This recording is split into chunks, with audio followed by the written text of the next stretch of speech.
Hello, hello, hello, hello, hello. It is another Monday, the second Monday of, I guess, this year's streaming year, I guess. I don't know what to call it.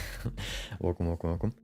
It's, it's Monday, and it's time to do another stream. Another day, another stream, as I like to say. And today we're going to do something that I wanted to do last week a little bit. Well, we did it last week, at least once. But today, especially today, I want to focus a little bit more on it. We're probably going to do more of these in the future. But today's the sort of beginning of the, I like to call it, I guess you could say, series if you want. Which is basically a step-by-step sculpting series, let's say.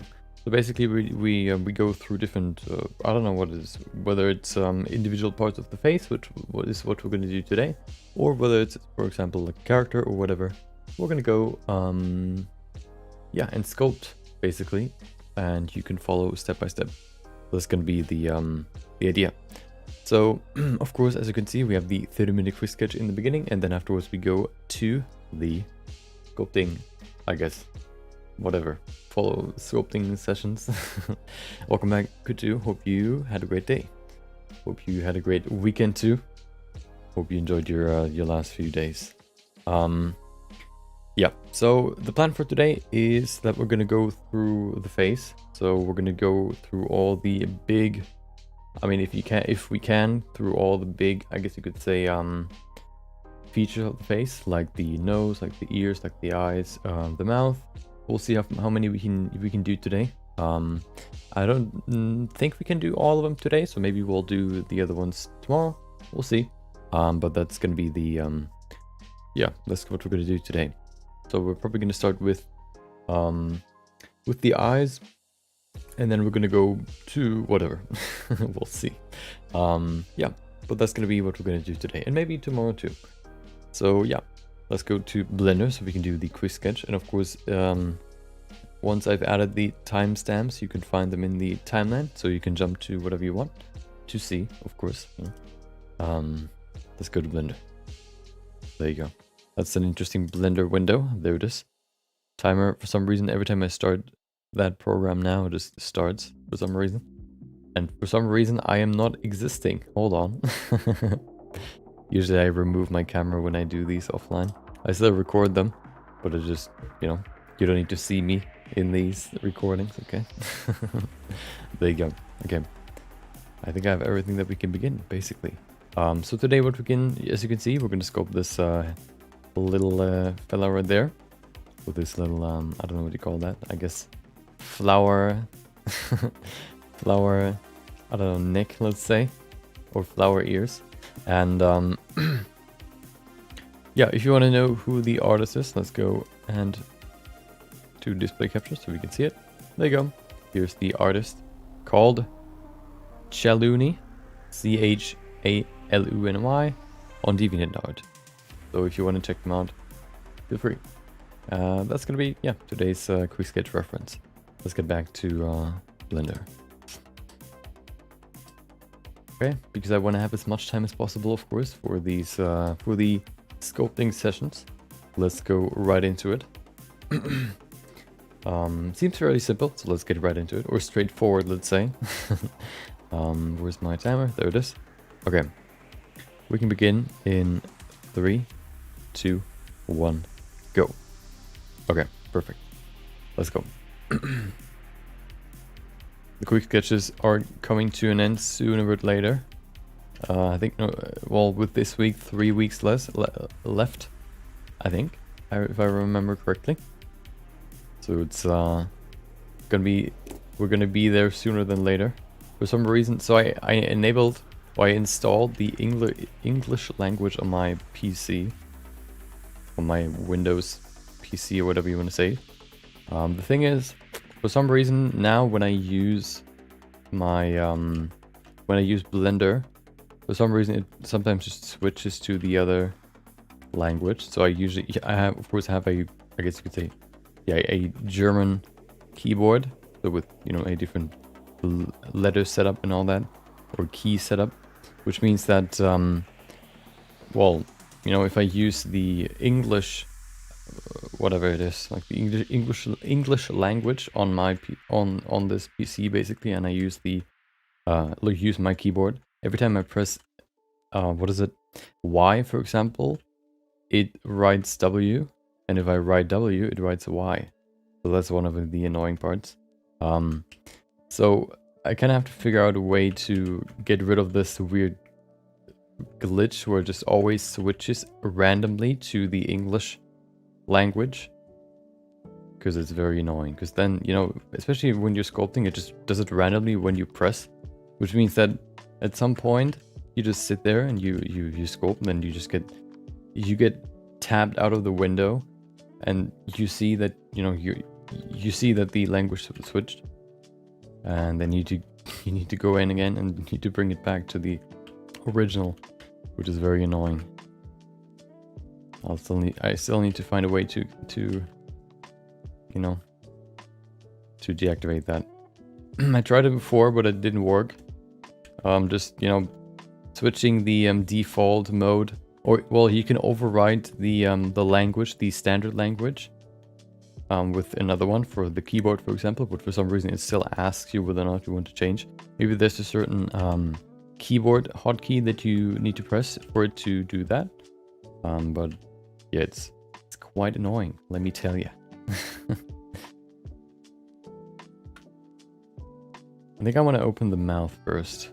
I think that makes the most sense. So let's do that first. Good old rotation tool should come in handy. So if you ever want to rotate something big, a very easy way to do that, or for example, if you want to pose a character, you can either use the pose tool, or you can also use the rotation tool, the transform rotate tool. The way you do that is you go ahead and you mask the thing that you want to either rotate or not rotate. Then you go ahead and go down here to the rotate tool. There you go. For the cursor to be in the middle, you need to deactivate symmetry. And then what you're going to do is we're going to go to, first of all, I'm going to invert this because I want to move the lower part of the mouth. Invert. Then we're going to go to the sculpt, set pivot to mask border. There you go. And then it's right there, and then we can just rotate it. And there's the open mouth. Of course, it's still kind of a mess, but it's shouldn't be too hard to fix. And this way you can very easily move limbs, for example, or, well, yeah, everything, yeah, stuff that you like, limbs or like arms or heads. I like to use that for these quick sketches because it's very useful to just quickly pose a character, for example. You can see it kind of disconnected here, so we can also move it back a little bit. There you go. Isn't that great? Okay, perfect. Isn't it because you press Shift Alt together? Maybe. Welcome back, or welcome CG and Persian. Hope you enjoyed your Monday. What is it? Shift and Alt. No, Shift and Alt doesn't do that. I wonder what it is. I'm gonna look it up afterwards because it's it's pretty annoying. Oh, wait, I need to bring symmetry back. There you go. Yeah, there's probably some sort of hotkey. I just don't know it. Because it pops up randomly, and I think it's because I pressed some sort of combination. And I would like to know which one it is. Hopefully it's not one of the... I don't know if you can change it too, or not. I hope so. If not, then I hope it's not some sort of vital keybind that I need in Blender or that I use all the time. Shift Alt is the hotkey, okay. Shift Alt and then Windows key? No. Because usually Shift Alt just... Don't they just change the function of a certain key? So if you press Shift, you change the function of the D key, for example, or you can change it. If you press Shift and Alt D, you have another function. If you press Alt D, you have another function. Shift Control. Nope. We're going through all of them until we find it. I'm gonna be aware of what I'm pressing when it happens again. It happened in the beginning, but now it didn't. Welcome back, or welcome, Licho or Lico. Hope you enjoyed your Monday too, maybe even your weekend. Weekends have a reputation to be enjoyable, I guess. Oh, Q. Shift Control. Yeah, if I press Shift Control, nothing happens. I have this selection tool, but nothing nothing pops up. I don't really know what it is, because I think it happens when I... Nope. Oh, you have to press Shift Control and Alt to zoom in. That's interesting. No, you have to... Oh, you just have to Control Alt, of course. What if I press Shift Control and Windows? Nothing. Weird.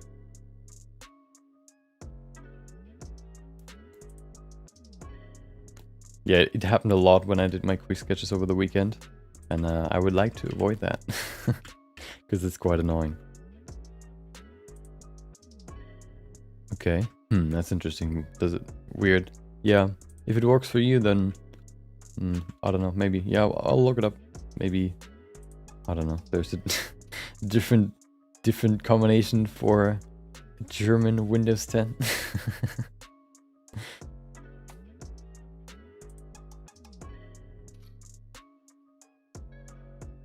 Could be.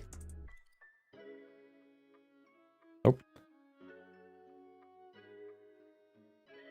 Okay. Grab the snake hook so we can create the neck. Ooh, look at that. Look at that neck. We're gonna do this sort of some animals have this sort of look where the Adam's apple is kind of very pointy in front, where they have this sort of Z shape. It's somewhat in here too, right there, or this edge right there, or this corner, but it's not that visible here. It's kind of fun to add that in sometimes to just kind of give it, give that sculpt, I guess, this sort of character. Oh, there it is. How did I do it? It just popped up on the right side. You can't see it. I just pressed Alt. Now it's there. I can't change it. Well, I can click on it. There you go. Now I chose German. Weird. Maybe it's very delayed. I don't know. What if I spam the two? No, doesn't work. That's so weird.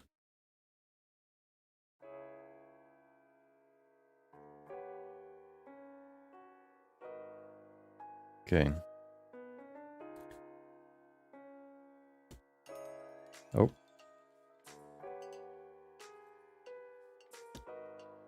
So I think we're gonna begin with the so when we're switching over to the follow along or step-by-step sculpting of the face, or the features of the face, let's say. I think we're gonna begin with the eyes first. I think because the eyes are sort of the anchor point in the face, at least that's how I treat them. And they're fairly simple actually to sculpt. I think they're actually one of the simplest to sculpt once you know how. I think if you would rank them, I guess I would say the ears are actually the easiest. Then you have the eyes. The nose is also pretty simple. Yeah, I think maybe lips are actually the most complex because they sort of turn into themselves or into the mouth, which can lead to some weird problems. Of course, if you include like the muscles and all that, it gets a little bit more complicated, but still. I think if you reduce them to their simplest shapes, the lips, although eyes can also be quite difficult. Oh, hold on. We need to enable prone faces. There you go.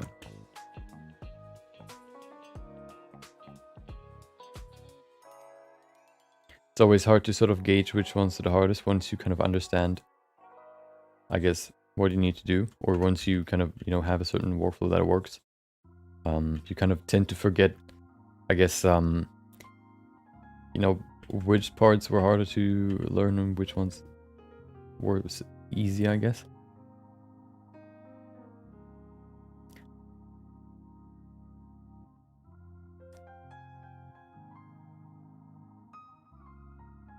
Oh.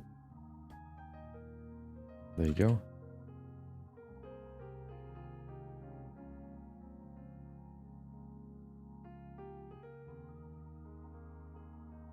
Okay. Add the little mouth here. Perfect. So the thing is, one thing that I kind of think is, I don't know if it works like that in real life, but the eyes sort of look a little bit weird in the sketch.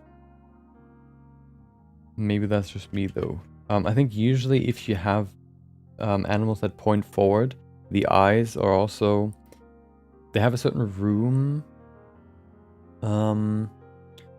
I guess, well, the shape of the eye is sort of different than what they look like here. They right now in this view sort of look like they're pointed sideways, which means that the eyes usually also, you know, point or look sideways, let's say, which is not the case here, which makes it a little bit confusing to me. But I guess we can still make something out of it. What are these empty lines? These empty lines are when we're gonna render this. They're my camera rig, basically. One of them, the horizontal or the, I guess, straight one, is for the camera focus. So basically the camera focuses on that empty, and the other one is for the depth of field, so that you don't necessarily have to do everything with the camera. Stuff like you can place the camera somewhere. You can say, hey, the camera is supposed to be here, and then you can move the two empties to basically control the depth of field and also the focus of the image, basically the middle point of what the camera sees. You can also say, you know, you can place the focus empty somewhere, like the the subject, like, you know, this guy here, and then you can move the camera around and it will still always focus on the empty, or on, you know, this lizard, which is very neat because I always hated moving the camera and then always having to realign or readjust the rotation of the camera so that it like, you know, that the focus is on the object again, and, you know, just using a constraint, putting that on the camera so that it always focuses on that empty is very, very useful.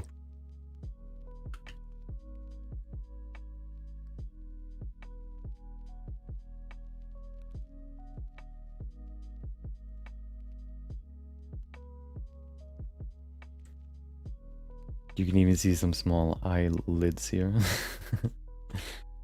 Let's see if we can add that too. There you go. Oh, look at that. Very seductive look. Another thing is that the eyes seem to be quite big for him. The thing is that the rotate or the curve down here looks very flat, which seems very odd. Of course, it's kind of hard to imagine that if you're, for example, drawing it, but that's something at least I always think about when I create these, because, well, the eyeball has to fit in here, and the eyeball is round. So it either has to be very big so that the sort of curve that you can see here works, or you just need to adjust the curve. Okay, we have the standard head. Let's actually add some of the unique features here. I want to begin with the small sort of snail part here. I don't know, that just reminds me of snails, this little wobbly thing there on the side. I think snails have that too sometimes, especially like sea snails. If you've ever seen those, they kind of look like litter just swimming through the ocean. And sometimes they have these very wavy edges. That's what this thing has here too.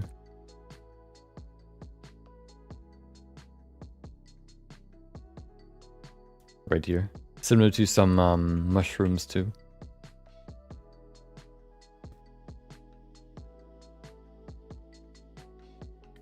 There you go. Make it somewhat random. Oh, there it is again. Wait. What did I press? Nope. I pressed something. Nope. Oh, wait. Oh, no. No. Hold on. I almost have it. Maybe. Nope. Nope. Dude, it's just troll. It's there and then it's gone again. Oh, yeah, okay.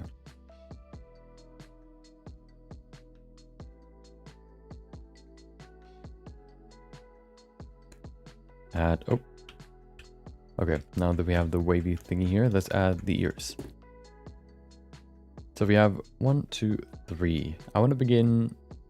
We're going to begin with... Well, we could begin with all 3 actually. I think that could be pretty easy. We can use... we can start down here. The one down here. We're going to add 1 stripe here.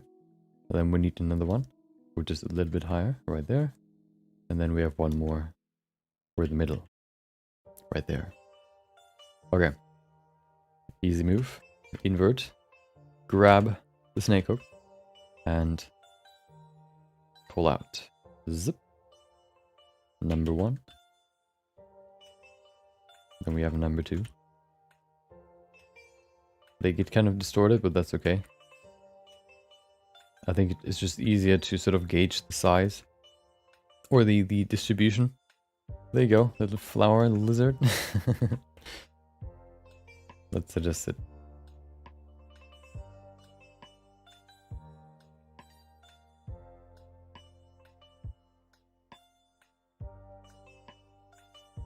You know, I tweeted that on Saturday, I think. I spent some time this weekend sort of going through all the things that I do over the weekend, like mainly when it comes to, I guess, content and how content creation, let's call it, and I guess, what my workflow is and seeing if I can improve it somehow. And I think the biggest impact or the change that had the biggest impact was basically just going into Premiere Pro, where I edit my videos, and just adjust, I basically just use the shortcuts, the keybinds. Basically, what always takes the most time is basically like cutting videos, for example, down to, I guess, a watchable size. So like a 1-hour video down to like 50 minutes, for example. You always have to, cut it down to into certain, cut out the interesting pieces. And it always took a long time because I always just used the tool. But then I remembered, or then I learned that you can also have certain not keyframes, but keybinds that do that for you. Because what you always have to do is you have to, add a cut, add another cut, remove the middle, and then you have to grab the part in the back, or the part that is like following, and move it forward. And there's one keybind for that, which basically saves you probably like 5 to 10 seconds every time you do it. And imagine doing that like 50 or maybe even 100, 200 times in a project, how much time that can save you. And that actually made editing or cutting videos down way more fun for me.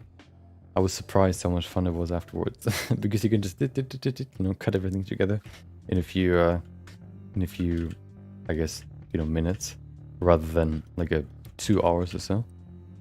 Well, it's not that drastic, but it's still a huge difference.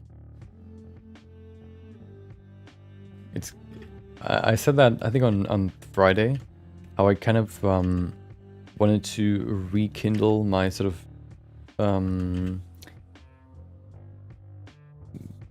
I guess you could say not desire necessarily, but my sort of drive to make everything sort of as effective as possible.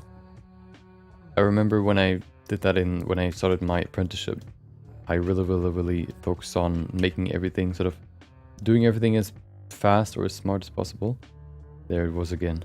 Oh, I think it's, so for some reason, sometimes when I press Alt, it switches to Windows mode or whatever, where it basically shows like a small pop-up bubble next to my cursor that says what I'm pressing. So I'm pressing Alt right now. It would show up as Alt, like a small box where it says Alt in it. Sometimes it would just do that for some reason, and then it would just not do that afterwards. And I think that's what's triggering the language change for some reason. I don't know how. I don't know what I'm pressing. I don't know why, but yeah. Oh no, we only have 8 minutes left. Let's get through this. Yeah, but I especially always wanted to do that when I started, I guess, working. And then at some point you kind of get into this, or I kind of got into this rhythm, or at some point you get just projects that need to be done immediately, and then you can't really think about, oh, how could I make this fast? Because you need to start working on it. You can't really spend, oh, there it was again. You can't really spend time on thinking about possibilities to speed things up that might work, because you have to get it done now basically.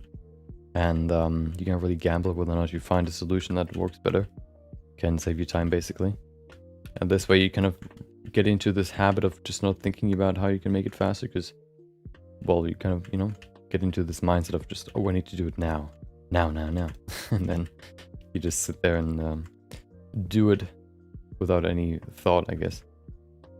And I kind of want to get a little bit more back to the speedrun mindset, let's call it, which is always satisfying if you can, I guess, if you can do it. Like, you do a certain task which is super repetitive or super boring, but then you kind of think about how you can speed it up, and then it actually works. I think that's super satisfying. It's the same with you can sort of write your own scripts for Windows. Like, I think they're called like batch files. And I did it once for my for the stream. Basically, if I open the file, all it does is basically open up all the programs that I need or that I use for the stream, and it opens them all up in like a few seconds. If I would do that myself, it would probably take a little bit longer, maybe 1 or 2 minutes, which is very handy. And I always wonder if I can, if there's more that I can do with that. I just don't know what that would be. Because usually, optimizing, you can always optimize something that is repetitive. But if it's something, rather unique, it's kind of hard to do that. Okay. We need to get to work on the face, because it's not there yet.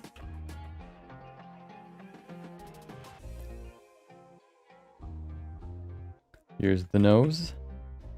There you go. Let's add the little eyebrows.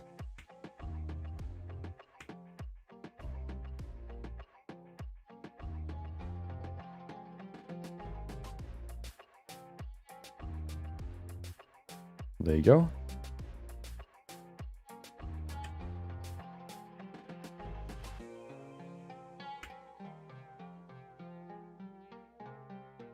Little eye right there.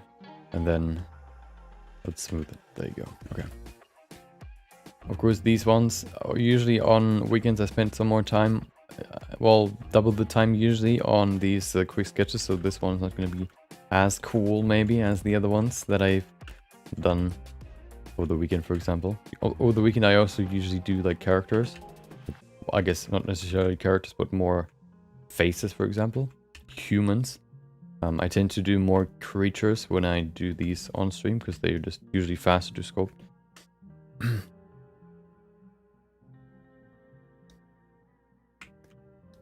I would like to do more characters, I guess, for these quick sketches, but I think it's not really... It's doable in 30 minutes, but it's very hectic, and I, you know, it's doable like off stream because I can fully focus on the scope, but it might not be as doable on stream because there, you know, there are some distractions that, you know, I could lead to some delays, and then you're already screwed because you don't have enough time anymore. You know, get carried away once and then you're done. So I usually tend to not do these on stream. Oh, there you go, another stream switcher. I see. Now you're on no, wait, never mind. Or are you Liko on YouTube? I don't think so. Welcome. Wait, are those two eyes? Or is it Ayad? Or Iad? Welcome. Hope I pronounced your name somewhat right. Hope you enjoyed your Monday as good as it can be.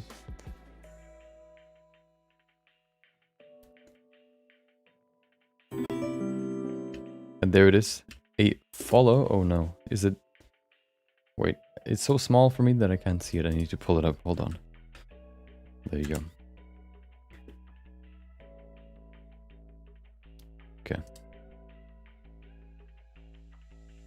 Thank you for the follow, Lazo. Hope you enjoyed your Monday too, if you're still here. Hope you enjoyed the stream.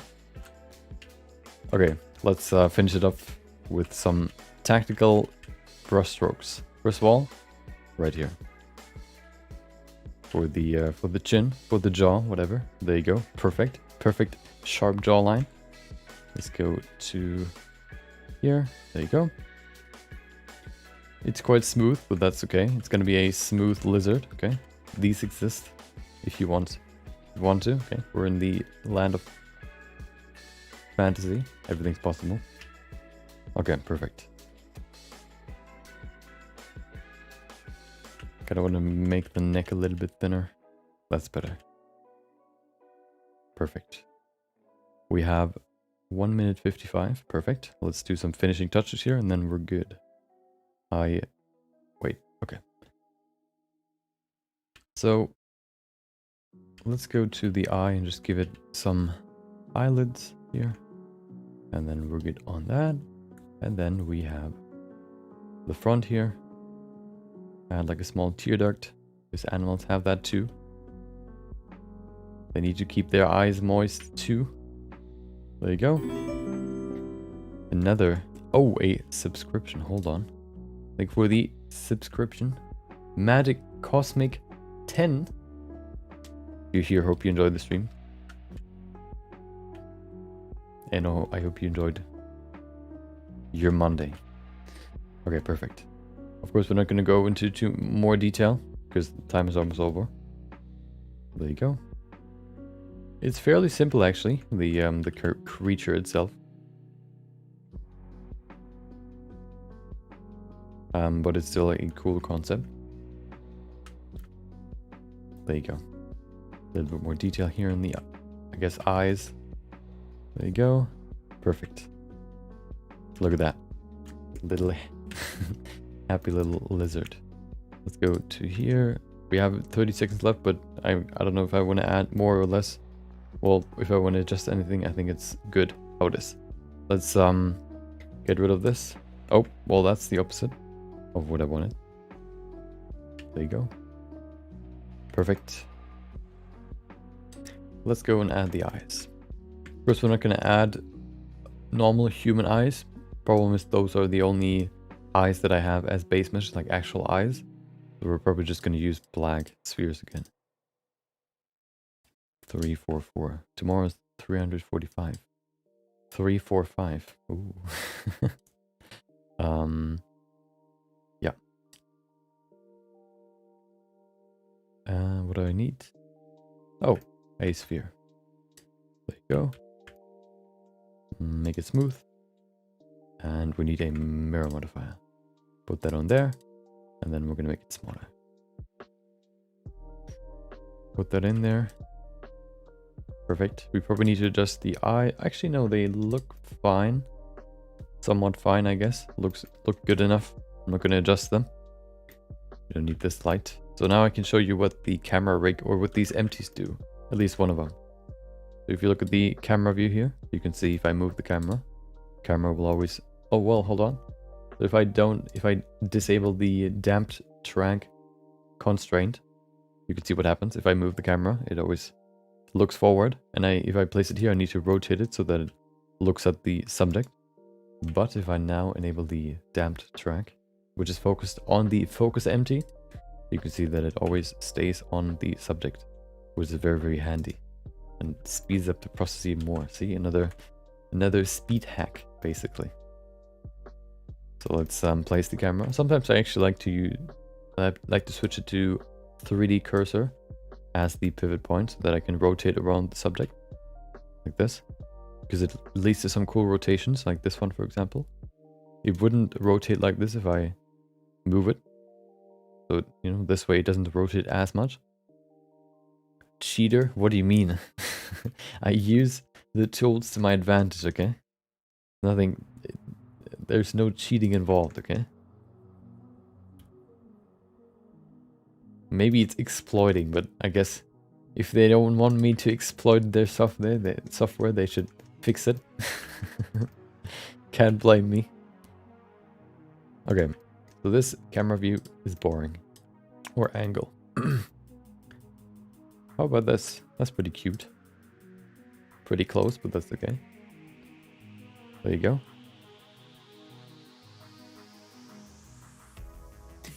What if we reduce the focal length maybe to 50? And then we go closer. This way we should be able to include more in the render, like this. There you go. Perfect. You can see nothing. It's pure black, because we need light.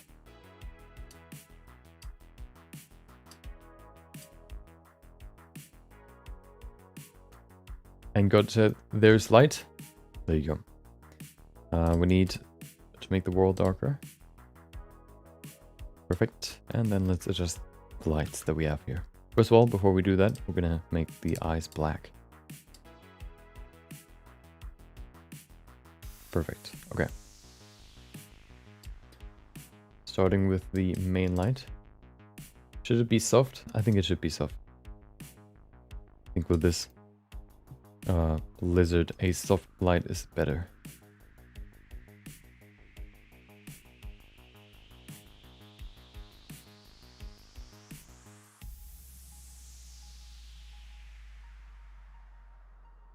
That looks pretty good, I think.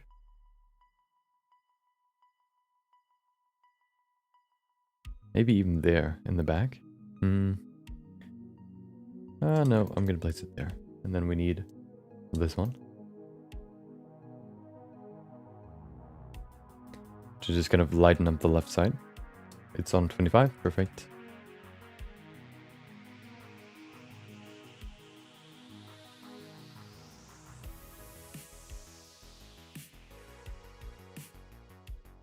Okay, we can still keep some darkness on the left side, because we can now use the color right here to bring in some more contrast on the right side that is currently missing. There you go. Look at that. Nice little reflection here in the back too. I think that's pretty cool. Maybe we could include one more to make the eyes more lively. There you go. And then we're gonna make it smaller and maybe change the power to 3. So we can still see it right there, but it's not as strong. Perfect. Like the looks. Thank you. Oh, we need to change the color. Hold on. World. Nope, not the world. The object. We need to change the light here. I can't remember what lights we used recently. I know that we used orange just recently. I think one that we haven't used for quite a while is teal. I think teal could be pretty cool. Like a greenish blue. Let's see what we haven't used so far, or what we haven't used in a while. So this one's per pink. Another pink. This one's orange. Green. I can't see that one. I think like a nice teal looks cool. Like this. I think that's pretty cool. High contrast. We're gonna put the render into Photoshop afterwards, so we can do the changes there. Yeah, right now it kind of lacks contrast, but we can add that soon with the magic of post-production. Okay, perfect. Let's do the first. Oh, hold on. I've almost forgotten one of the most important things here, which is of course depth of field. There you go. I like to set it to 0.4 and then place it somewhere in the front, especially on the eye. There you go. Perfect. And then let's render it. Look at him. He's so happy to be rendered. Oh, wait, I forgot one more thing. Hold on. Oh. Which is the shader. There it is.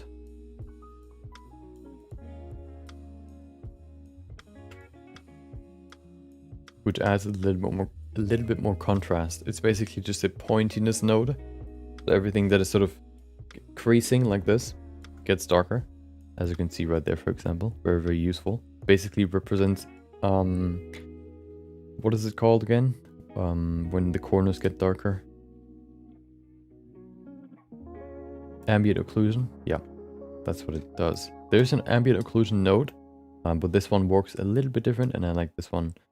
Maybe not more, but I just used this one from the beginning, and then at some point I learned that there's an ambient occlusion node, so, you know, I don't want to change it. It's in my presets. Okay. Distortion. I mean, dispersion too. Just a little bit. There you go. Okay. Let's render it in full beauty. Full quality. And then we're gonna throw it into Photoshop to do the last finishing touches. AKA the camera lens. Wait, what is it? Camera raw filter. Very useful.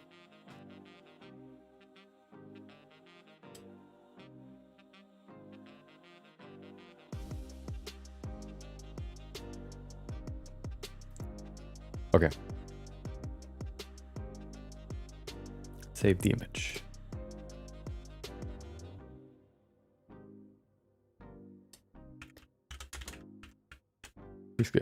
Sketch day 344/1920. Perfect. Yeah, I actually haven't used the ambient occlusion node too much, but it I can see it being very useful. Maybe not as much in cycles, although it can probably be very useful for materials actually, for like grime or something. And then for chipped edges, for example, you can use the pointiness node.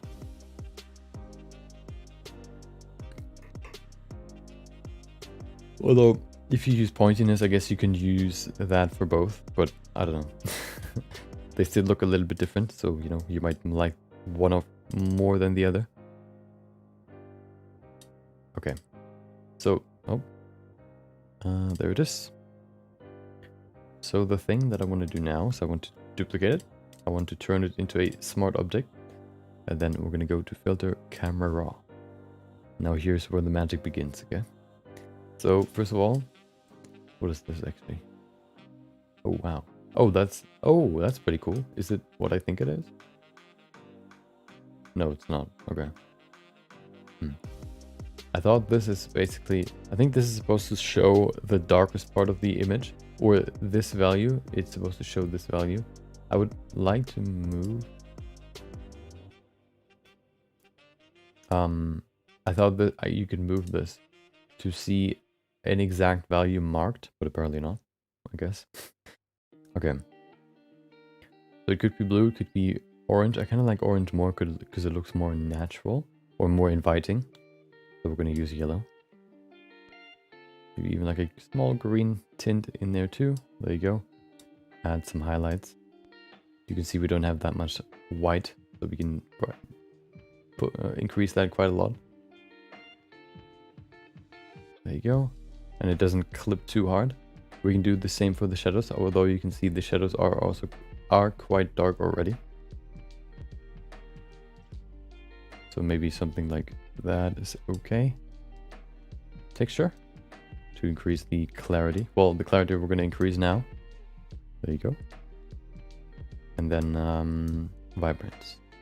But we're not done yet. We have one more setting. We have a few more actually. First of all, color grading. We can add a second color tone. I think I want to add like a small, nice orange tone here into the midtones. Maybe like a dark orange, maybe even a red. There you go. Actually, I kind of want to... yellow looks okay too. Let's use that yellow. I think I've never used yellow before. Then maybe even into the highlights too. And what I also love to do is I like to change the shadows to a color that is somewhat on the opposite side, like blue, for example. See how much that changes the image. Although I think I'm gonna leave it somewhere on green, maybe even teal, like that. There you go. Just kind of add like a small tint. So this is after, this is before. Big change. Maybe I also like to just keep the highlighted white most of the time. And then yeah, we can add some grain too. I like to add the grain. I don't know, just adds a cool effect. And then vignette too, to focus on the middle of the image. There you go. And that's the image. Easy peasy. Okay, let's save it and then we're done.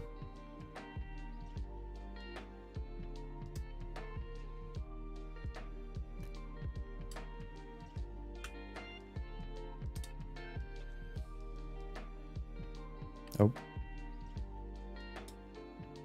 There you go. Oh. Perfect. Okay. Let's get back to Blender. So, I'm gonna upload this image and then we're gonna go straight into today's topic, which are of course the step-by-step sculpting tutorials, I guess. I don't want to call them sculpting tutorials, let's call them step-by-step sculpting sessions.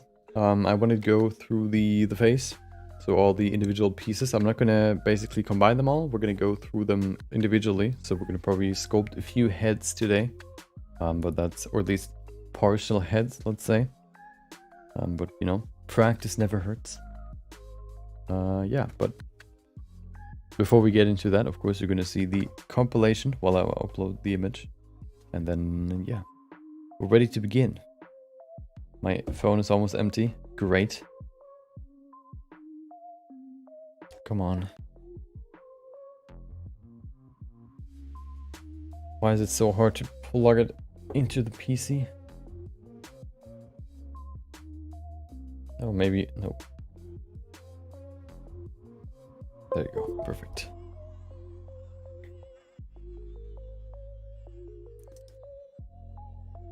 Yep, so you're gonna see a quick compilation of what I've done in March, actually, and in February. The first plan was to create a sort of compilation of all the things that I've done in 1 or 2 months. But then I ended up only doing them for a month. I mean, for February and March, and that's what you're gonna see in just a few seconds. And then once we're done with that, or once they are over, we can begin with today's topic. So I hope you enjoy the compilation, and I'll see you in 3 minutes.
we're back. But I've not done yet with the uploads, so give me a sec, okay? For some reason it didn't import it into my phone, so or it just deleted it for some reason, so I just needed to import it again. Now I'm just sitting here like a goof, trying to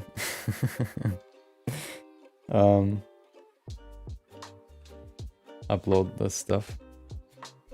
You know, it's like we're sitting here at dinner, and I'm just sitting here like a, you know, like a moron, looking at my phone because I need to do something for work, basically, or anything else. You're just looking at me like, please be done soon. What are you doing?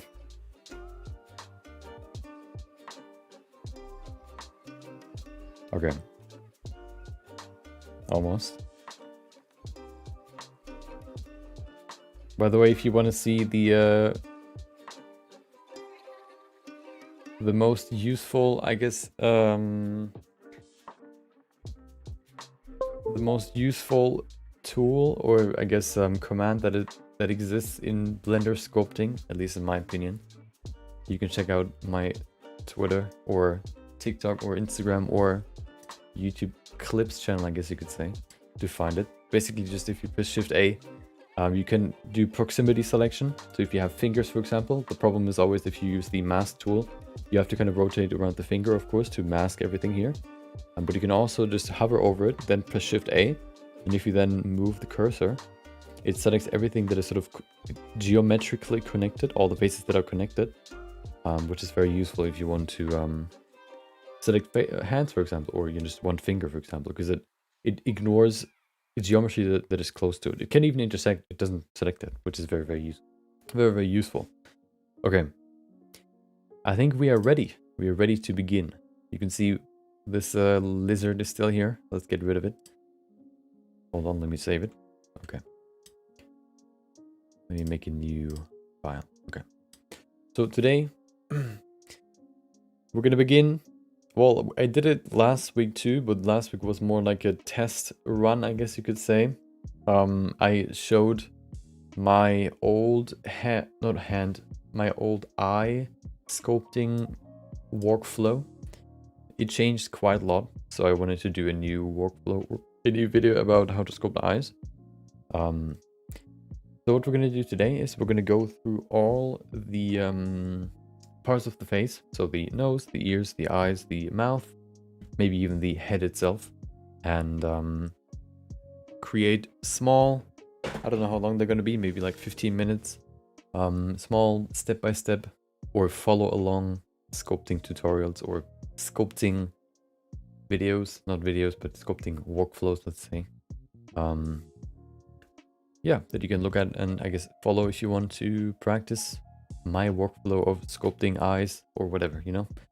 I'm gonna also upload them to YouTube, so I'm probably gonna do like a small, I don't know. Actually, do I want to do an intro or not?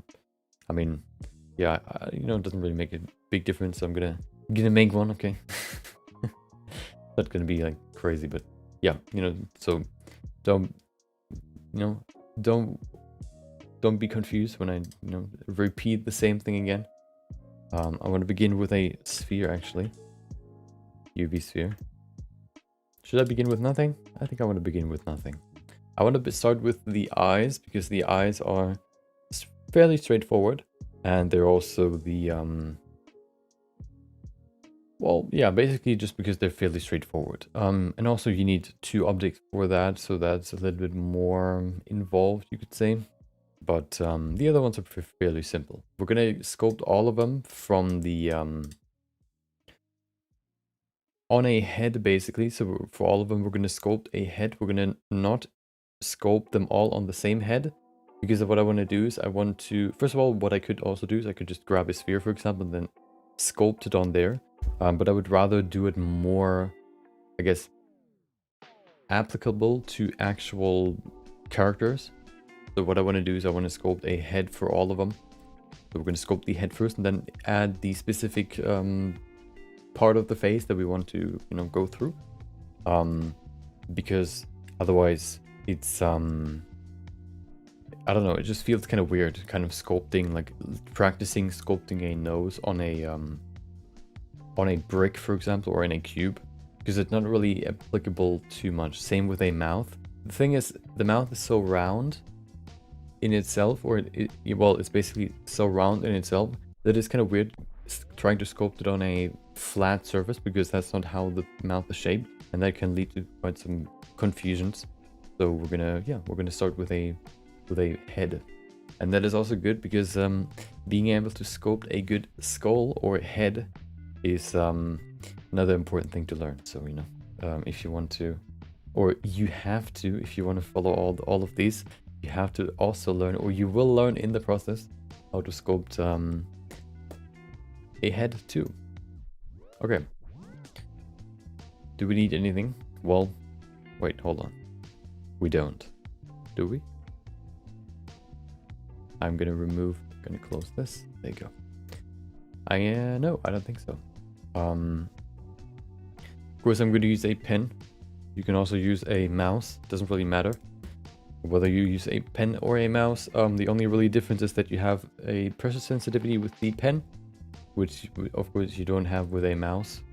But that shouldn't really make a huge difference. I wonder if you can actually bind the pressure sensitivity on your mouse wheel. That would be pretty cool, because then you can just change, you can just do this. Although then you can really, oh no, you still have to rotate, right, and zoom in, so that wouldn't really make sense. I guess you could put it on mouse 1 and 2, I mean 3 and 4 and 5. Maybe that could make sense. But without further ado, let's actually begin. We have quite a few that I'm going to go through, starting with the eyes. Okay. Just making sure. There was some drop frames during the compilation. Seems like it's a little bit fluctuating my internet today, but it seems to be quite stable. I remember when I had like a standard of 12% or 10 or 5% even dropped frames. Now it's very, very low. But now 0.8 is high. Okay, yeah, I think we can actually begin. Let me just quickly see. Oh, hold on, I want to change something real quick. My camera topic. Of course, if there are any questions, they can also be, I will also answer them, even during the session. I'm not, they can only help, I guess. Oh, there you go. There you go. Okay.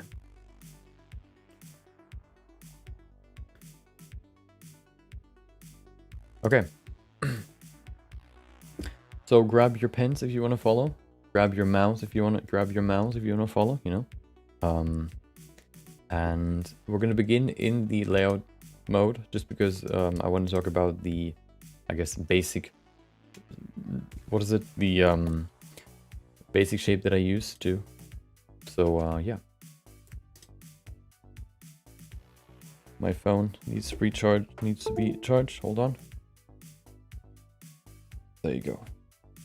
It's actually crazy. I've uploaded the little tip about proximity masking to YouTube and all that, like everywhere, and it seems like nobody knows about it, which is kind of surprising, because it's not necessarily surprising, because I was shocked when I found out about it, but it's such a useful tool or useful function, and nobody knows about it because it's so well hidden. You only really know about it. Hold on, I'm actually curious if you can see it. So if I go into here, so how it works is if you press 4 and you have your mask enabled. Wait, what happens if I... Oh wow, you can do it with any brush. That's cool. So if you press 4, you usually have some tooltips here to see what you can press to do something.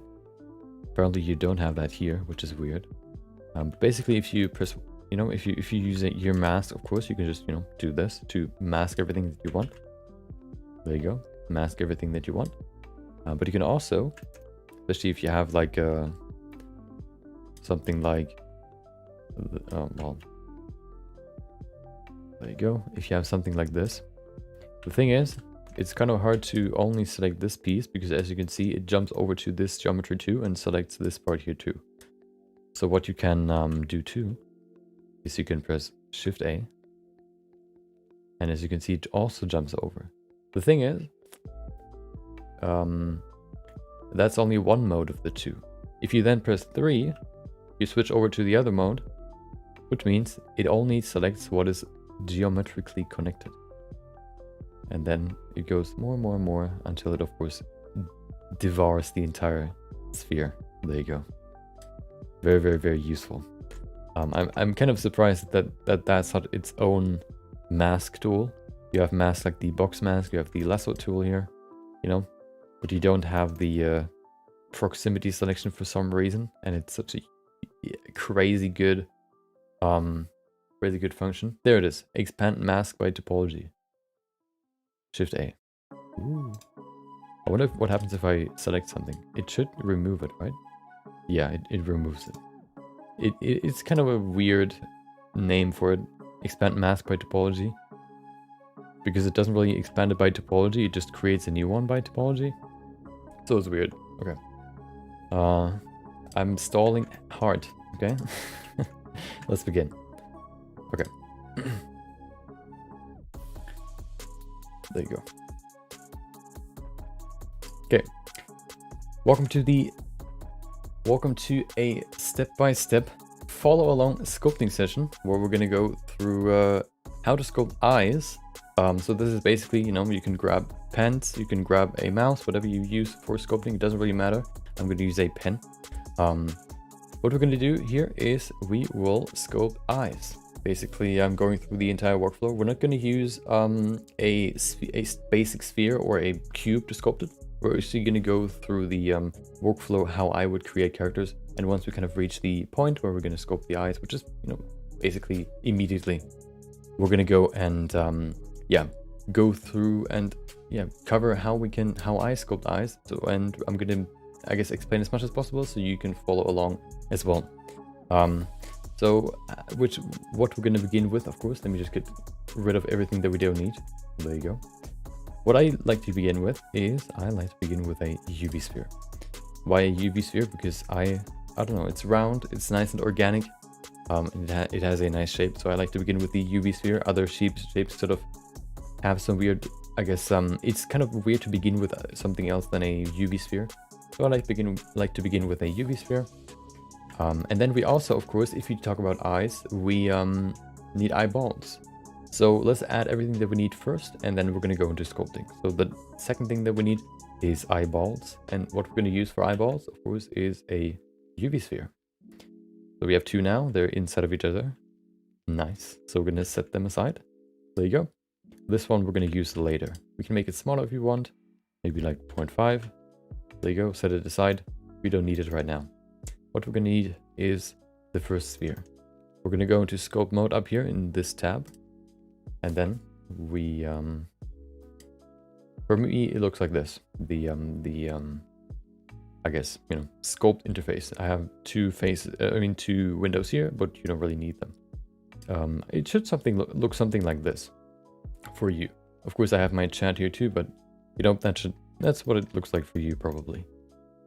All you really need is this window where you can see what you're sculpting, or, you know, the 3D view, and then also the tools here on this side. So what we need to enable first is before we enable dynamic topology, we need to do one more thing, because right now the topology is very, very weird for dynamic topology. When you enable dynamic topology, what happens is you get this warning.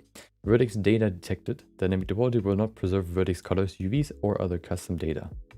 This setting will always pop up if you enable or if you re-enable dynamic topology. To get rid of this, you can press Ctrl R, which retopologizes or remeshes the sphere. And now if you press dynamic topology, you can just enable it and there are no weird, I guess, pop-ups. So we do that first. We go ahead and press Ctrl R on the sphere. And now we have a perfect sphere with better topology for dynamic topology. And of course, as you've guessed, we're going to use dynamic topology for this. what I like to begin with for this is 20 resolution. So it's quite broad, as you can see. Well, you know, this is broader, but 20 resolution is quite broad for characters, for example, for faces. We're going to begin with 20 resolution, the refine method, subdivide collapse, and the detailing constant detail. I think the standard is relative detail. If you switch it to constant detail, that's what I use. Why do I use it? Basically because I can increase the resolution whenever I want. Yeah, I can basically increase the resolution whenever I want. Relative detail is, I guess, dependent on how close you are to the sculpt, which is kind of, I guess, weird for me sometimes to sculpt, because I want to have full control over the resolution, basically. Okay, let's begin. So the first thing that we need is we need to create a head out of the sphere. Pretty simple, actually. We need to do two things to do that. The first thing is we're going to grab the snake hook brush, which is down here. Nope, hold on, where is it? There it is, the yellow snake hook brush right there. And then I have some keybinds for these, but of course you probably don't have them. We're going to use the snake hook brush. We're going to look at the sphere from the front, and then we're going to go not into the middle, we're going to go a little bit to the side. We're going to select it, we're going to hold it, and we're going to, oh, hold on, before we do that, actually, I forgot one more thing. If we go into the symmetry, we need to enable a mirror, because the face is somewhat symmetrical, or at least when we begin sculpting. So now that it's symmetrical, we can go here to the side, not right in the middle, but more a little bit on the side. We're going to select it, and we're going to drag it down like this. You can see this somewhat resembles a face already. Perfect. The next thing is we're going to go to a sort of 3/4 view. Welcome back, Memers Haven. Hope you enjoyed your Monday, maybe even your weekend, you know. We're going to go to a somewhat 3/4 view, so not 90 degrees, not 0 degrees, but somewhere in the middle there. We're going to select what we just pulled down and somewhat on the side here. And then we're going to drag it to the side like this. There you go. And then we already have somewhat of a face shape. We have the lower jaw and we have the upper part of the head. It looks kind of weird right now, so let's do a few more adjustments here. We're going to drag the jaw here a little bit more into the middle like this. There you go. Just a little bit so that we get this nice, you could say, heart shape. This is the widest part, and then here is the pointy ending. There's one more thing we need to do. Right now it's somewhat, if you look at from the top, you can see it's quite round all over. So what we need to do is we need to grab another brush, which is called the move brush or grab brush, which is this one here, right two icons above it, I guess. Above the snake hook brush is the grab brush. We're going to select it, and then we're going to go here somewhere on the mesh. So basically where the forehead is, not the forehead, but the sort of here, if you kind of compare the sculpt to my head, we're going to go somewhere over here, and we're going to move it into the middle just a little bit. We're going to move it just a little bit into the middle like this, so that it looks more like this. The wide part of the head is in the back, and it gets narrower as it gets to the front. There you go. And then we basically have a head already. There's one more thing we need to adjust. The chin is quite far forward, so we're going to move it back a little bit. Completely missed your message. How are you? I'm pretty good. The weekend was actually very, I guess, successful in my eyes. So it was probably the best weekend this year. Maybe even combining last year with this year. So I'm quite happy. So now that we have the head, we can add the eyes. Two rules when you want to place the eyes, or what we're going to place, what we need to create first are the eye holes, and then we're going to add the eyes afterwards. There are two rules when it comes to the eyes. The first rule is a good estimation where you need to place it. I guess vertically, the eyes would be in the middle of the head. So if this would be the full length, we would place it probably somewhere over here. And then another one is the, I guess, how close the eye holes are. I guess the eye position horizontally comes a little bit later. So we're going to care about that a little bit later. What we're going to care about first is the vertical, I guess, position, which is right in the middle. So somewhere over here, we're going to use another brush, which is up here, which is called the clay strips brush, the standard brush that I use to deform the mesh. We're going to use that one. And then we're going to increase the size just a little bit, so something like this. We're going to hold control so that we can, I guess, remove volume or work subtractively. And then we're going to create 2 holes here in the middle. We're going to do this. There you go. Small little ovals. They can sort of point down a little bit. There you go. Doesn't have to be too deep. They're just the eye holes. We're going to fill them afterwards anyway. And then we already have the eye holes of the skull. What we now need to do is we need to grab the grab brush again. There you go. And we're going to go to the side view so we can see everything from the side, 90 degrees basically. We're going to grab the inner part of the eye holes, basically where they sort of connect. And then we're going to grab it and we're going to move it backwards like this. So that this part is somewhat flat, and we just pulled the middle sort of back a little bit. There's one more thing we need to do with the grab brush, which is we're going to go to the side again, and we're going to move the outer ring, or the outer, I guess you could say, edge a little bit backwards too. Like this. There you go. And that creates the eye holes, basically. Does making a sculpt in a orthographic mode help, or is it okay to be in perspective mode? If you want to be very exact, orthographic view can help. I use orthographic view only really when I want to fine-tune the proportions. So yeah, basically. I don't really use it necessarily when I want to when I sculpt itself. So I don't work like this. I don't think that's that useful. For me at least. I don't work like that. I haven't really seen anybody work like that either. I think it is very useful to work in this view. Because that sort of, if you, for example, recreate characters, or if you want to recreate humans, for example, you would have photos, and photos are not orthographic, so you can't really trace the different proportions from the picture to your sculpt if you only work in orthographic mode, for example. Okay, so now that we have the eyes, it seems like the head is quite wide, so I want to just make it a little bit slimmer. What we're going to do is we're going to just go to the side again here, to this side. We're going to keep the grab brush, and we're going to move it a little bit more into the middle. Not too much, just a little bit, to make the head a little bit thinner. There you go. Perfect. It already looks like eyes, but of course those are just the eye holes. So what we need to do now is we need to do a few strokes to finish the thing around the eyes, basically. Because just adding the eyes would look kind of weird, so we're going to add a few more things. Basically, I guess the features around the eyes, because that's what makes the eyes look like eyes. We're going to begin with the cheekbone. Don't worry, it's very, very simple. We're going to grab the crease brush again, or the clay strips brush again. This one up here. We're going to select that one. We're going to go here into the, I guess, lower left quarter of the circle right here, right there. And we're going to just do a line that goes like this to the side here and then backwards. So we're going to make it maybe that big. We're going to hold control to remove volume. And we're going to do this. There you go. So that this small edge here remains. And then we already have somewhat of a cheekbone right here. There you go. Look at that. Of course, we can still refine it a little bit. We can make it a little bit smoother here if you want to, make it add some volume here. But you don't really necessarily need to do that. Well, there you go. That is the beginning.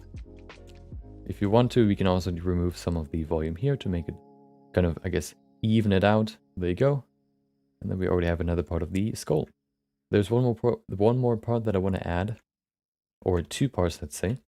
The first one is the eyebrows. They're actually pretty simple to sculpt.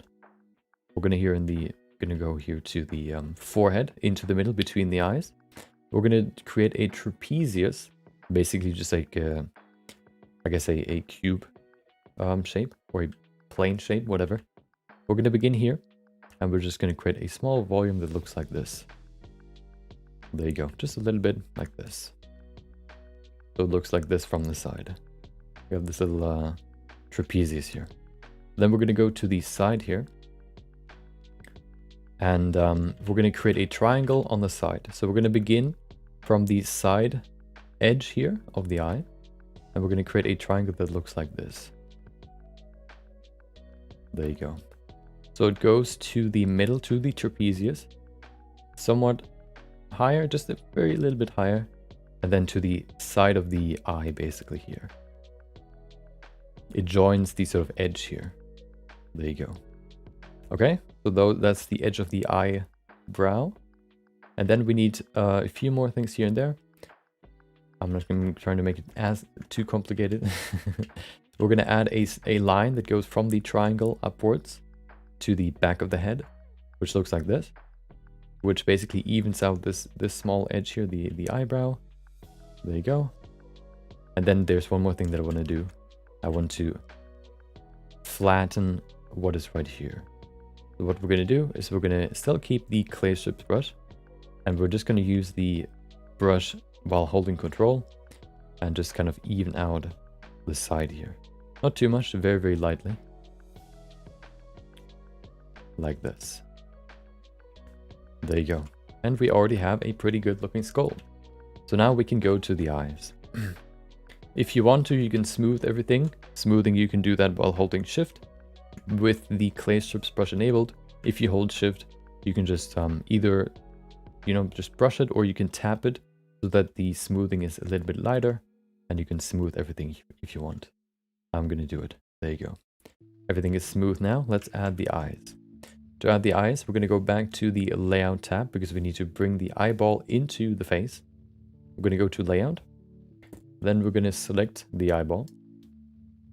And then we're going to go to the modifier section, because what we need to now figure out is how big the eyeballs need to be.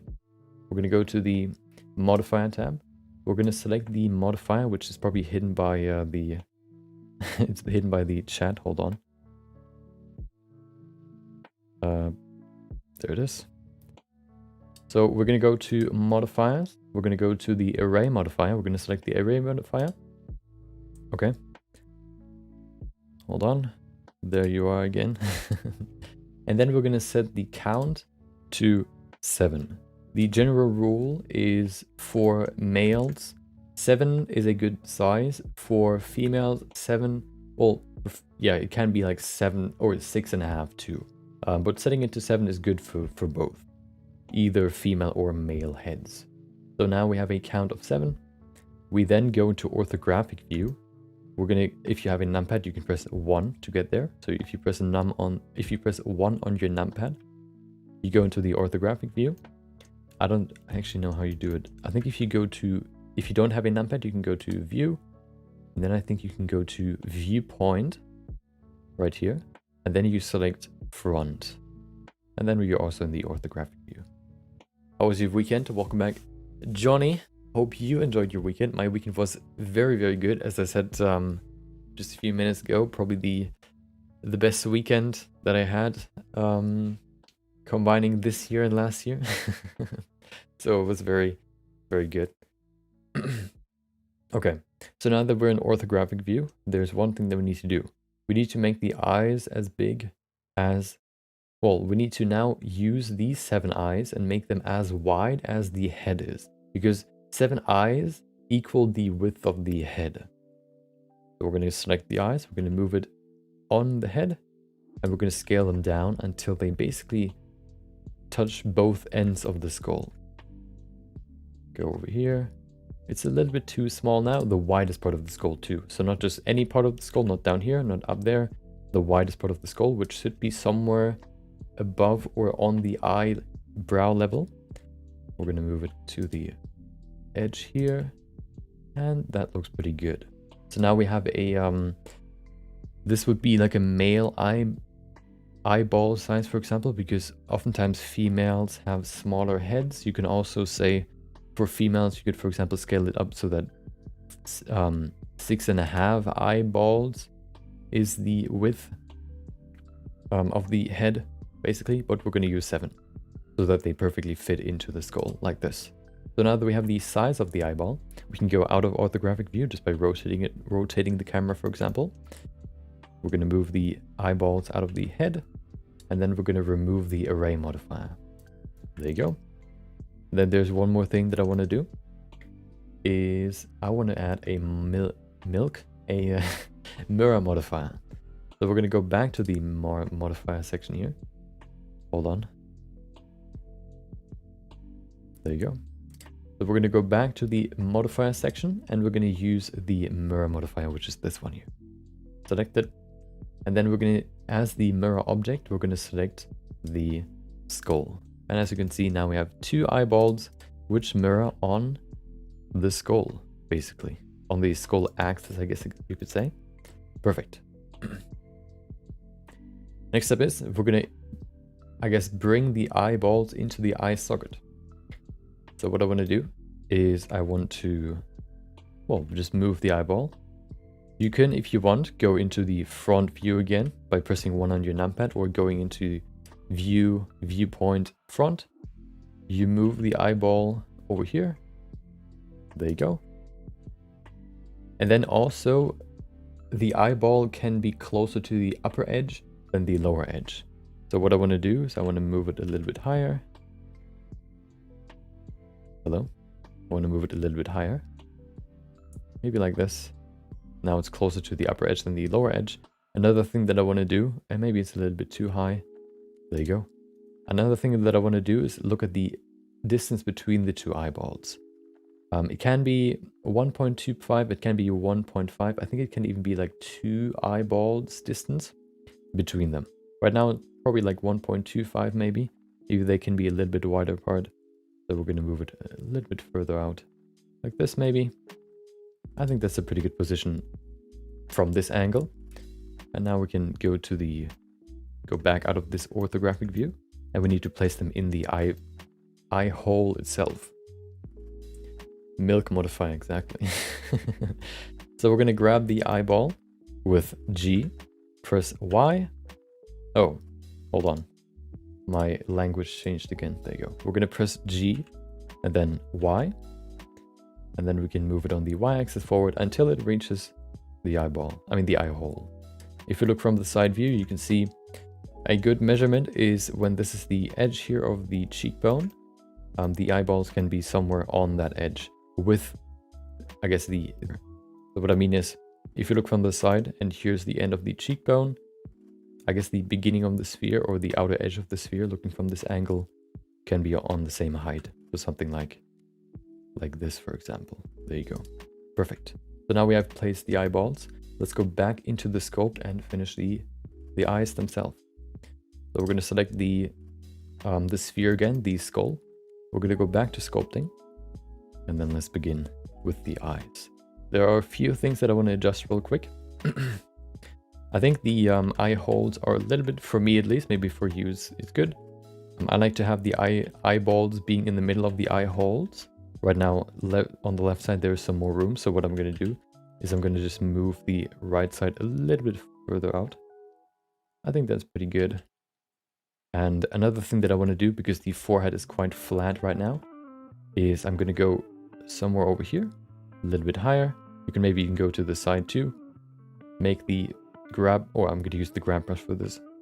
I'm going to go to the forehead and move them forward a little bit, just so that the forehead is a little bit rounder, as you can see now.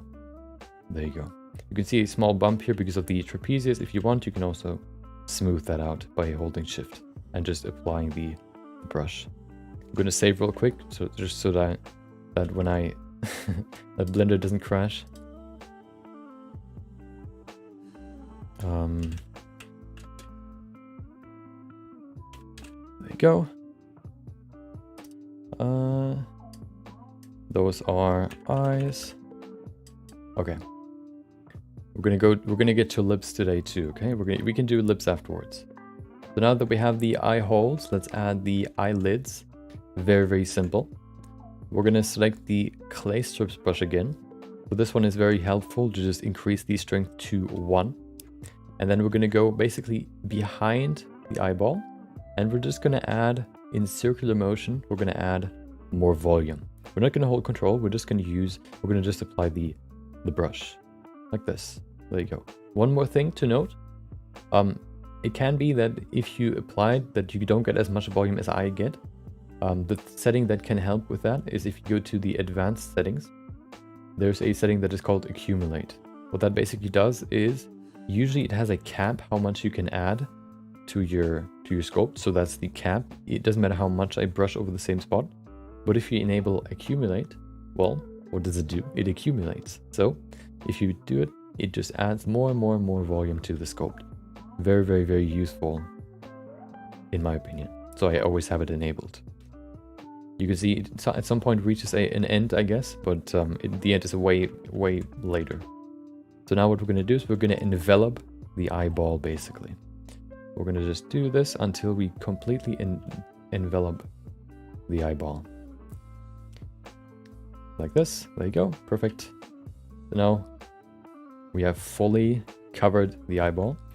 There are two things that I want to add before we can add the, I guess, eye shape. We're going to add a little bit of volume here on the side, right here. Just a little bit. And then on this side too.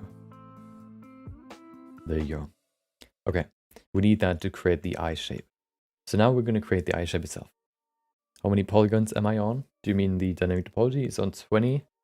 Apparently it doesn't tell me how many vertices I have right now, but it's not that many. Hold on. Faces 24k. Tries 24k. Edges 37k. Vertices 12k. Okay. So now we're going to use another tool, a new tool, which is called the crease brush, which is right here. That's where the clay strips brush was. So a little bit lower, you can find the crease brush. We're going to use that one. We can make it quite strong, maybe like 0.5. 0.5 should be good for this. And we're going to, I guess now we're going to create the eye shape. So we're going to just apply it. And as you can see, when you apply it, it's going to remove volume and it's going to, I guess, show the eyeball itself again. So if we just apply it now, you can see, if we do it more and more and more, you can see, hey, there's the eyeball again. So now we can create the eyelid shape. So we're going to just now create an eyelid shape. The eyelid shape is basically like an almond. It has a big curve at the top and a smaller curve at the bottom. It's kind of hard to explain. I can maybe pull up a reference image real quick so we can see it. Hold on. I'm just going to pull one up right now and then we can follow that. I think that's quite useful. Should be in here. Nope. Hold on.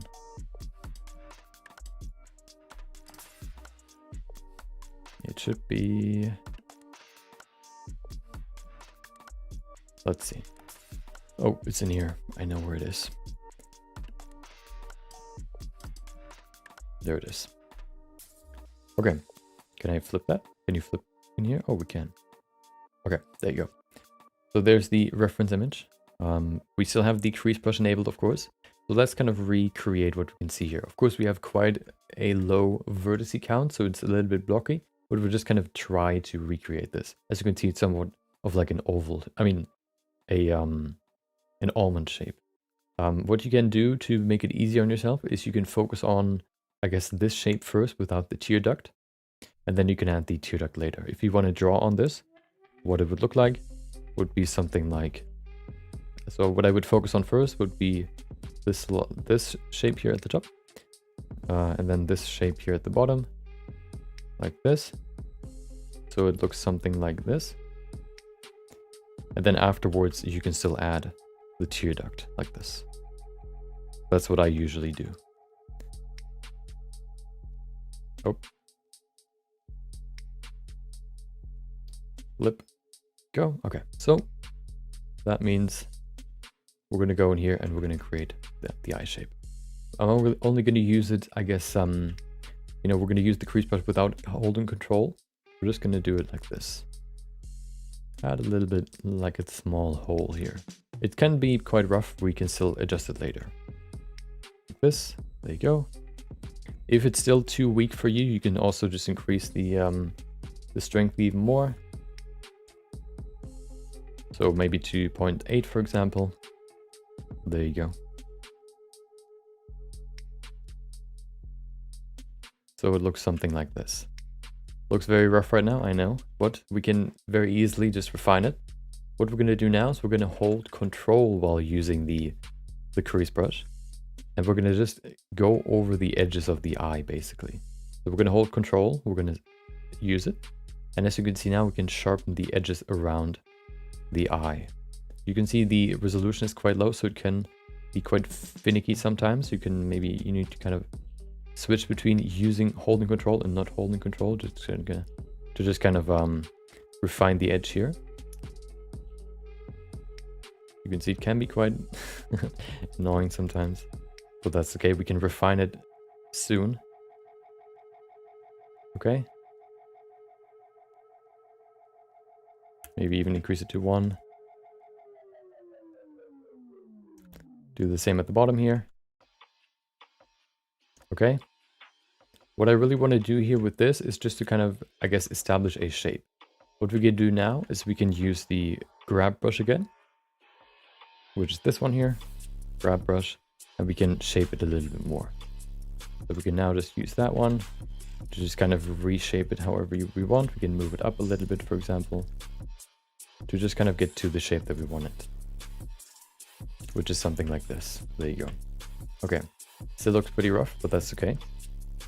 We can maybe, if we wanted to, because we have some edges here, for example, or I do, maybe you do too, you can switch back to the clay strip brush up here, and then you can just add a little bit more volume around the eye like this. There you go. Okay, so now that we have the eye, I guess the eye shape, we can go to the next step. Another one thing that I noticed for me right now is if you look at the middle of the eyeball, which is right here, I guess the eyelids are quite low, so I'm just going to move them up a little bit. Generally speaking, the middle of the eyeball is a little bit higher. Actually, no, I think it looks pretty good, actually. No, I think it's pretty good. Okay. We don't need to do anything. What I want to do now is I want to add, well, what is missing up here and down here, which is basically just fat. Fat pads sort of bolster or kind of fill this volume, so we need to add that too. We're going to grab the clay strips brush again. Oh, dynamic topologies. Oh, wow. Why is it disabled? Okay. Thank you. So now we're going to fill this volume here. We're going to use the clay strips brush again. And we're just going to add some more volume here again. There you go. We can make it weaker if you want to just be a little bit more careful here. And we also we just want to fill this up, basically. We go to the edge here of the cheekbone, and we just fill this hole, basically. We don't want to smooth the eyelid too much. We just want to create a nice smooth plane underneath it, like this. There you go. And now we filled the lower part of the eyeball, or the lower part here, the hole underneath the eyeball. Let's go to the upper part. The upper part is a little bit different. For the upper part, we need to add more to the right side than the left side, because the left side can be quite deep. So what we're going to do is we're going to start at the right side. We're going to fill it up, basically, like this. We're going to fill it up like this until we have a shape that looks somewhat like this. Looking from the side here, for example, we can maybe even add a little bit more here. There you go, like this. And then we're going to go into the middle, but it's going to sort of taper off. So this part here is filled, I guess, a lot. And the more we go to the left side, the less we fill it, I guess you could say. So it looks something like this. We can maybe add a little bit more here. So it looks like this in the end. There you go. Okay, so now we filled everything with fat pads that needed to be filled. There's one more thing that we can do to make this a little bit smoother, I guess. We can hold shift while using the brush, the clay strips brush, and then we can just kind of tab on the edges here to make those a little bit smoother. Some people have quite, I guess, sharp edges here for the edge here, whatever you want to call it. Some people don't. This I think looks pretty good. There's one more thing that we can do here. We can smooth this edge here too to make it nice and smooth like this. Perfect. That basically concludes the, I guess, first part of the eyeballs, you know. Now we can get to refining the eyeball. It's pretty simple. We're just going to increase the resolution to 50. There you go. And what I usually do is I keep 20 resolution until I basically created all the parts of the face. But of course, because we only sculpt the eyes, I would go ahead and start with 50 right now. So if you want to sculpt a full head, I would start with 50 once I have the head fully set up, basically. But because we only sculpt the eyes, we can go right away with 50. So what I'm going to do now is I want to add more resolution. The easiest way to just add more resolution is by using a brush that is called Simplify, which is this one here. It is under the cloth, the Simplify brush. I'm just going to show you what it does. You don't need to do it. If you press Shift Z though, you can see the X-ray view. If you then press Alt Z, you can see the X-ray view without seeing through the mesh. And now if you use the Simplify brush, the Simplify brush basically applies this resolution without changing the volume. So if we now apply this, you can see we add more geometry around the eye. There you go. So what we want to do now is we want to go back to the solid view. And then if we use the smooth brush, you can see everything gets a little bit smoother. We can switch back to the clay strips brush up here. And we just smooth it a little bit. There you go. Until everything is nice and smooth. I just tap it because that's it doesn't apply the smooth brush as strong then. And we have everything nice and smooth. So now we get to refining the edges basically.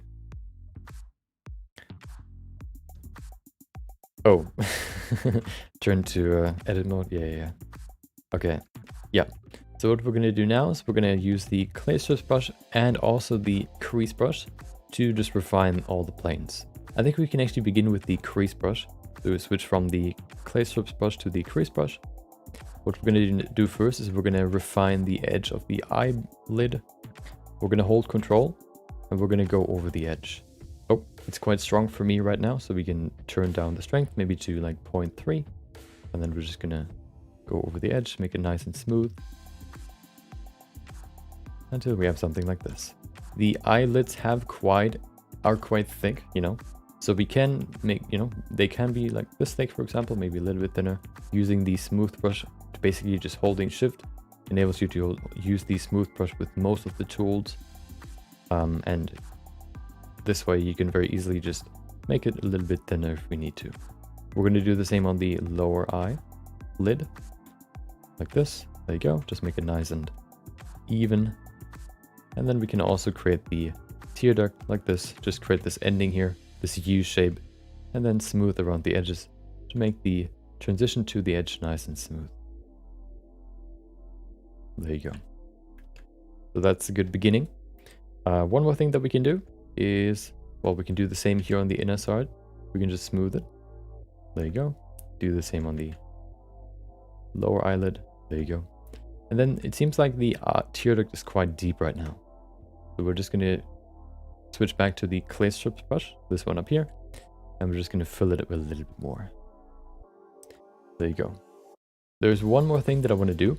If you want to, what you could do is you could use the grab brush again to adjust a few, I guess, proportions here. Like the tear duct, maybe we can make it a little bit smaller by just pushing it into the middle like this. We can also maybe move the corner of the eye a little bit further backwards like this if we wanted to. But that is more personal, I guess, you know. Personal in the sense is that, of course, you're not going to create the exact same sculpt as I did here. So maybe if you want to adjust it, maybe you don't. I wanted to adjust it, so I did it. One more thing that I want to do is I want to add this fold right here. Okay, so to add this fold, we're going to go back to the crease brush right here. And then we're going to just create the crease right here, fold. It's on strength. Let's set it to 0.5 maybe. Then we're going to create the crease right here. Going over the eye, basically parallel to the corner of the eye lid here. And just creating the crease right here. There you go. To make the, I guess, edge here a little bit smoother, what we can do is we can hold shift again, just tap it to make the edge a little bit smoother. There you go. And that basically completes the eye. Fairly simple, I would say. If you go through it step by step, there might be some more adjustments that you can do. Like maybe we can adjust the forehead a little bit more, make it nice and smooth here. We can maybe even move the corner of the eyebrow here a little bit more to the middle. We could maybe smooth it a little bit more. There are more adjustments that we could do, but of course this is more supposed to be like a beginner tutorial, so we're not going to do too much. This is the the basic way how I create eyeballs. I think it's fairly simple, fairly straightforward. If there are any questions, of course you can always ask them, whether it's right now on stream or in the video later. But that is basically how you can create eyeballs. Yeah, from a sphere onto a character, not onto a sphere, you know. Well, we use the sphere as the base mesh, but not as a you know, as the end product. There you go. Look at them, beautiful. Okay, so that's basically the eyeballs. The next thing, as somebody said, I think Memers Haven said, lips are hard, so we're gonna do lips afterwards. Gonna try to use your workflow in my next exercise, totally different. So I went through quite a few eye sculpting workflows. I went back to this one because so why I like this one is because I can use the eyeballs after I've, I guess, created the base head shape. I can use the eyeballs as the anchor point for everything else in the face, because I like to begin with the eyes. I like to make sure that the eyes have the same size, so I can sort of work around the eyes, because I know that the eyes are right, so I can work the proportions of everything else kind of around the eyes. So I like to place the eyes in the eye holes, and then I like to place the eyelids above that. It just, I don't know, I like that workflow because I have something that I can sort of what do you say, like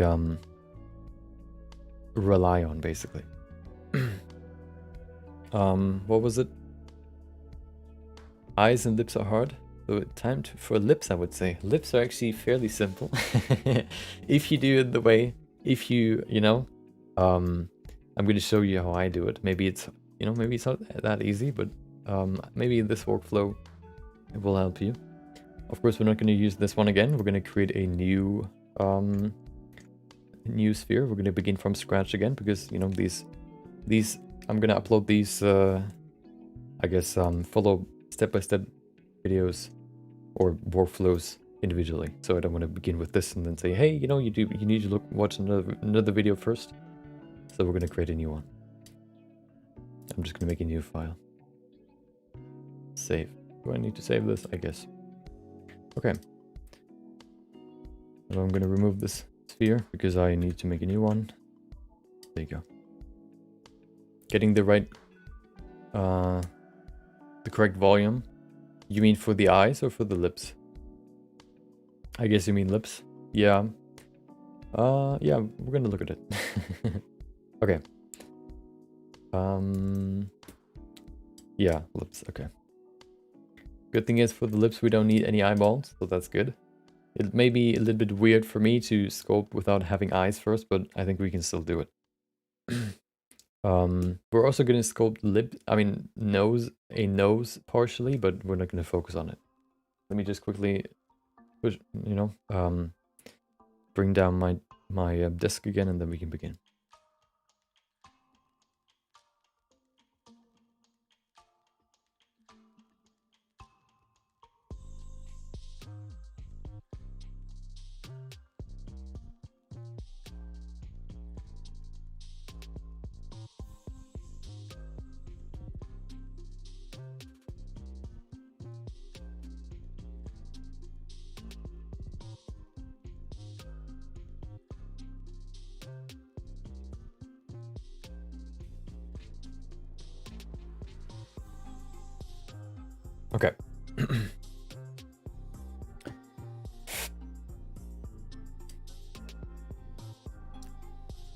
There you go. Okay, so we're going to begin with a sphere again. And as I said before, now you'll learn, I guess you'll see how I create my heads before I add anything. Because we're going to do these for all of them. Yeah. Oh no, I want to begin with nothing, of course.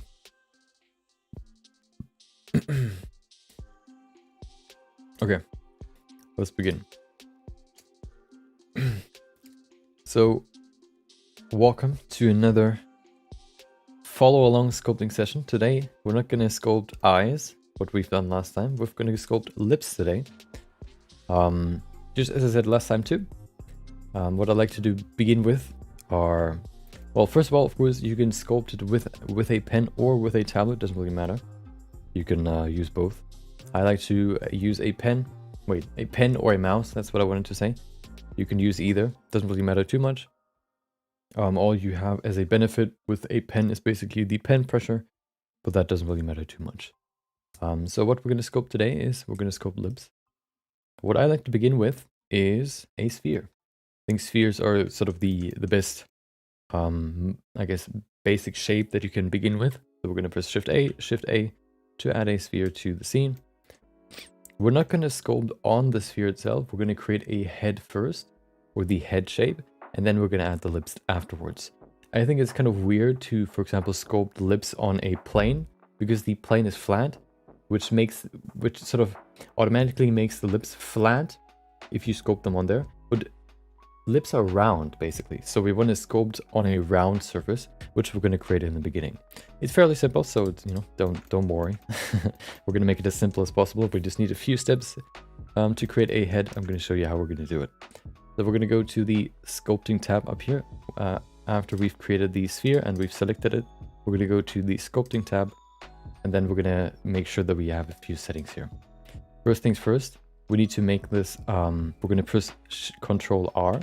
That just solves some problems with dynamic topology, because we're going to use dynamic topology. And then we're going to go to the brush settings down here, and we're going to enable DynTopo, basically dynamic topology. We're going to click this, there you go.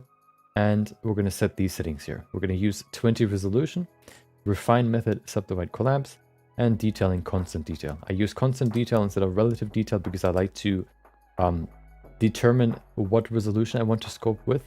Relative detail basically determines that by looking at how close you are to the sculpt. I like to keep it pretty static, my resolution, so I like to use constant detail. Okay, let's create the head. Fairly simple, believe me. What we need, let me just get rid of these lines real quick. There you go. What we need first is the snakehook brush. So if you scroll down on your taskbar here, you will find the snakehook brush right here. It's this little squiggly line here, the snakehook. We're going to select it. We'll make it quite big, maybe almost as big as the sphere itself. We'll look at the sphere from the front. We have to make sure that symmetry is on. So we're going to go to the settings here again, go into the symmetry tab and enable X symmetry. We can close that again if you want. And now we're going to go to the sphere. We're going to look at it from the front, and we're going to select not in the middle of the sphere, but a little bit more on the side, maybe right here, right there. What we're going to do then is we're going to hold and we're going to pull it down to create somewhat of a head shape already. There you go. Now what we're going to do is we're going to rotate to the side, maybe like 45 degrees. So not 90, not 0, somewhere in the middle, 45 degrees. We're then going to select this edge that we've just created, maybe somewhere in the middle of here.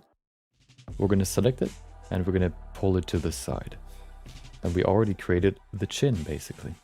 It's quite wide right now, so what we're going to do is we're going to make the snakehook quite big, and we're just going to push it into the middle. Both here, up top, and at the bottom too. What I want to make sure, a good rule is that the upper part of the head is wider than the lower part. So this part is wider than this edge here, for example, so it's sort of like a heart shape. Something like this. There you go. Okay, so we already have the jaw, we already have the head. Let's continue. There's one thing, the chin is quite far forward right now, so we're going to use the, we're going to go to the grab brush, which is this one here, to above the snake hook brush. We're going to select it. We're going to move it a little bit back like this. So it's basically on the same line with the rest of the sculpt. Perfect. Next up, we could refine the chin a little bit, but that's not what we're here for. We're going to focus on the lips once we get there. There are a few more things that I want to do to prepare the sculpt. One thing that I want to do is I want to go to the side here of the sculpt. So if you look from the front, it's somewhere over here. I just want to use the grab brush, make it quite big, and just move it into the middle a little bit, so that when you look from the top, it looks something like this. It's the widest part of the head is in the back, and then it kind of tapers off and gets slimmer as you go into the front. There you go. Perfect. So now let's go to the lips. So the way I create lips is fairly simple. Well, I like to think so. I like to base them off of the eyes, but we're not going to add the eyes for this one. What we need to do is we need to select the snake hook brush, and then I basically just add the nose and mouth at the same time. I'm going to show you why, because that's basically, well, that's a good way to sort of gauge how you line up the nose with the lips. I'm not going to talk about that too much, but let's just do what I mean by that. So we're now going to go to maybe, let's say, 1/3 of the head. I would say it's somewhere over here, maybe a little bit below the middle of the head. We're going to use the snake hook brush, and we're just going to select the middle here, and we're just going to pull it forward so that we create this shape, a small little bump to the front. We can make the edge that is quite curved right here, right now, make it straight. There you go. And then we can also, if you want to, move this down a little bit. So it looks like this. Okay. Let's begin actually working on the lips. So we've created the shape of the lips. Let's now create the lips themselves. What we have here as this bump is basically the nose included as well as the lips. So we need to separate them first. So we're going to grab the crease brush, which is this brush right here. We're going to use the crease brush. And what we're going to do is we're going to go not in the middle of the sculpt, but a little bit further outwards. We're going to give it some space here in the middle, and we're going to apply the crease brush like this to create the nose, basically. And then we're going to go down here, and we're going to create a horizontal line too, like this. There you go. So this is the nose. We're not going to focus on the nose too much. If you want, you can add some more here to just kind of taper it off if you want. But we're not going to focus on the nose right now in this, you know, I guess, sculpting session. We're going to focus on the lips. So now we already have the distinction between the nose and the lips. Now let's go to the lips themselves. What I want to do is I want to actually, before we cut out the lips, actually no, we can do that first. So what we're going to do now is we're going to create an eye shape or an almond shape. What that means is we're going to create a shape that looks somewhat like this. There you go. That's the lip that I want to go for. So we have like a curve right here, then an edge here, and then a curve down there, basically. And that is the lip shape that I want to go for. There you go. You can see it's quite far forward right now. So what we want to do now is we want to use the smooth brush, which we can find here. This is the smooth brush, or you can also just hold shift while having any other brush selected, and then you just kind of smooth everything a little bit. There you go. Just smooth it a little bit to bring it a little bit further back, so it looks something like this. There you go. The next thing that I want to do is I want to draw out the lip shape, basically. Of course, the lips don't start where the nose ends. There's a small distance between the lips and the nose. So we're going to use the crease brush again. We're going to hold control, and we're going to begin here at the top. we're going to leave some distance between the nose and the lips. We're going to begin somewhere over here, and we're going to hold control and apply the brush. We can maybe even make it a little bit stronger, maybe like 0.5. There you go. And then we're going to draw a line from here to the corner of the shape, basically. So we're going to draw it like this in this curved shape. There you go. That's the upper part of the upper, I guess, edge of the lip. We're going to do the same at the bottom. We're going to go actually to the end of this shape here, and we're going to create this edge and go to the corner right here too. So now we've created the shape of the lips. Now it is time to refine the shape a little bit. There you go. I wonder why nature gave us the gap between the nose and the mouth. I mean, so there's a muscle that goes around the lips, and that is sort of filling up the space. And if it contracts, that's how you kind of, I think that's how you do this. How you pucker your lips. I think that's what that muscle does. Okay. So now that we have the shape, let's go into the middle and create, I guess, the separation between the upper lip and the lower lip. So what we can do is we can just create a horizontal line going from one edge to the other. I mean, from one corner to the other. There you go. Perfect. Looks kind of weird right now, but that's okay. So now that we have the basic shape, or we've drawn out all the edges, let's adjust the, I guess, position a little bit. We're going to switch from the crease brush to the grab brush again. We're going to go to the side view, and we're going to move the corner here a little bit further back. Maybe just a little bit, maybe over there. I also want to move the lips a little bit further back, so I'm going to select them and move them back. Very, very tiny bit. We can maybe move the corner a little bit further back, actually. Just like that. Right now it looks very weird because we have no chin. So if you want, we can also add a chin. So we're going to switch from the grab brush to the clay strips brush. We're going to use it anyway afterwards. So we're going to use the clay strips brush up here. Select it. Make it a little bit smaller. And to add a chin, it's fairly simple. We're going to go underneath the lips. And we're going to add a tear-shaped, I guess, volume here. So what we're going to do is we're going to begin right here in the middle and draw outwards. And we're going to add more volume at the bottom than at the top here. So we're going to just do this. Go into the middle here and add more volume here at the bottom than right here. Something like this. Okay. So we have the chin now.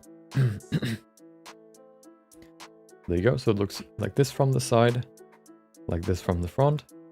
If you want, you can then smooth this, or you can also just kind of let it taper off by adding a little bit more volume here to the side, or you can just hold shift to smooth it. There you go. So now we have the chin. Now we're going to go and refine the lip shape. What we want to do is we're going to, I guess, stay on the clay strip brush, and we're going to hold shift so that we can smooth this part of the lip, the upper lip, like this. And we're going to smooth the lower lip too, so that they're nice and smooth. What we then need to do is we're going to hold control, and we're basically going to we're going to remove this part of the, I guess, edge right here. So what I want to do is I want to just hold control and then remove this part here. There you go. Very, very lightly, so that it basically merges into the surface here. If you want to, you can smooth it again. There you go. Perfect. Okay, so that's the first part. The next part is I want to stay on the lower lips, and I want to basically remove this sharp crease right here. So I'm going to keep the clay strips brush, and I'm just going to apply it a little bit so that we can sort of smooth it out right here. Kind of fill the edge right there. Fill the volume. I don't want to do it in the middle, just here on the side. Just very, very lightly. Like this. There you go. Not too much. Just like this. There you go. Okay. If you want, of course, as always, you can smooth it again. There you go. Now we go to the upper lip. For the upper lip, we can do a few things. One fold that is very, I guess, very important for the lips themselves to shape them is the sort of line that goes from the corner of the nose here, or from the nostril to the corner of the lip. You can see it right here. Ooh. This one. This one's very important to shape the lips. So we're going to switch from the clay strips brush to the crease brush. We're going to go to the side of the mouth here, a little bit further away from the corner. And we're just going to draw a line from here upwards to the nose, like this. There you go. Once again, you can smooth this edge here and this one too. Perfect. Okay. And you can see we already have the sort of round shape of the lips. It looks something like this. Okay. We're almost there. We have to do a few more things here and there, and then we're done. First thing first. Oftentimes we have this small little dip here in the middle of the nose, or in the middle of the space between the nose and the lips. The small little, I guess, dip right there. So while we still have the crease brush enabled or selected, we're going to go here in the middle and just add a little bit more here, right there, to create the small dip right there. Perfect. Look at that. Okay. If you want to, of course, you can always smooth it. We don't care about the nose right now. We could maybe adjust the shape a little bit more, but that's not what we're here for. We're going to care about the lips. I'll probably do a full face at some point too. Follow along face too. Okay. So some people have a quite smooth edge up top here, but oftentimes next to the dip there's another, like, I guess, V that you can see here for the lips. So to add that, we're going to switch from the crease brush to the grab brush. We're going to select the middle of the edge right here for the upper lip, and we're just going to move it a little bit down like this. So we have this nice upwards, downwards, upwards, downward shape. This M shape basically for the lips. Like this. There you go. Boop, boop, boop, boop. Okay. So oftentimes what you can see, especially when you start sculpting, is that the lips look quite flat. And that's what we're going to address now. If you want to, you can also adjust the sort of lip shape here a little bit, make it like a cupid bow shape, for example, by moving this corner here, or the middle of the lips in the middle here. Move it a little bit down, and then you can move the sides here a little bit up if you want to. And then maybe this part here down a little bit more again. So we get this nice M shape here too in the middle, but that's just, I guess, optional, I guess. So now we get to the important part to give the lips, I guess, their volume. What I want to do first is I want to increase the contrast between the upper lip and the lower lip. So we're going to select the crease brush again. Right here. We're going to just, I guess, strengthen this edge here, or this crease just a little bit. Just go over it again. There you go. Perfect. We're almost there. One more thing. We're going to switch to the clay strips brush up here. And then we have to add 5 shapes. I guess we have to do 5 more shapes. The first shape is a bump here in the middle, and basically going from the top to the bottom. Just one little bump right here for the lips, right there. That's the first one. Okay. Just add a little bit more volume, not holding control, just adding it like this. There you go. That's the first one. The next one is, there are 2 on both sides. So, well, you only have to create one because we have symmetry enabled.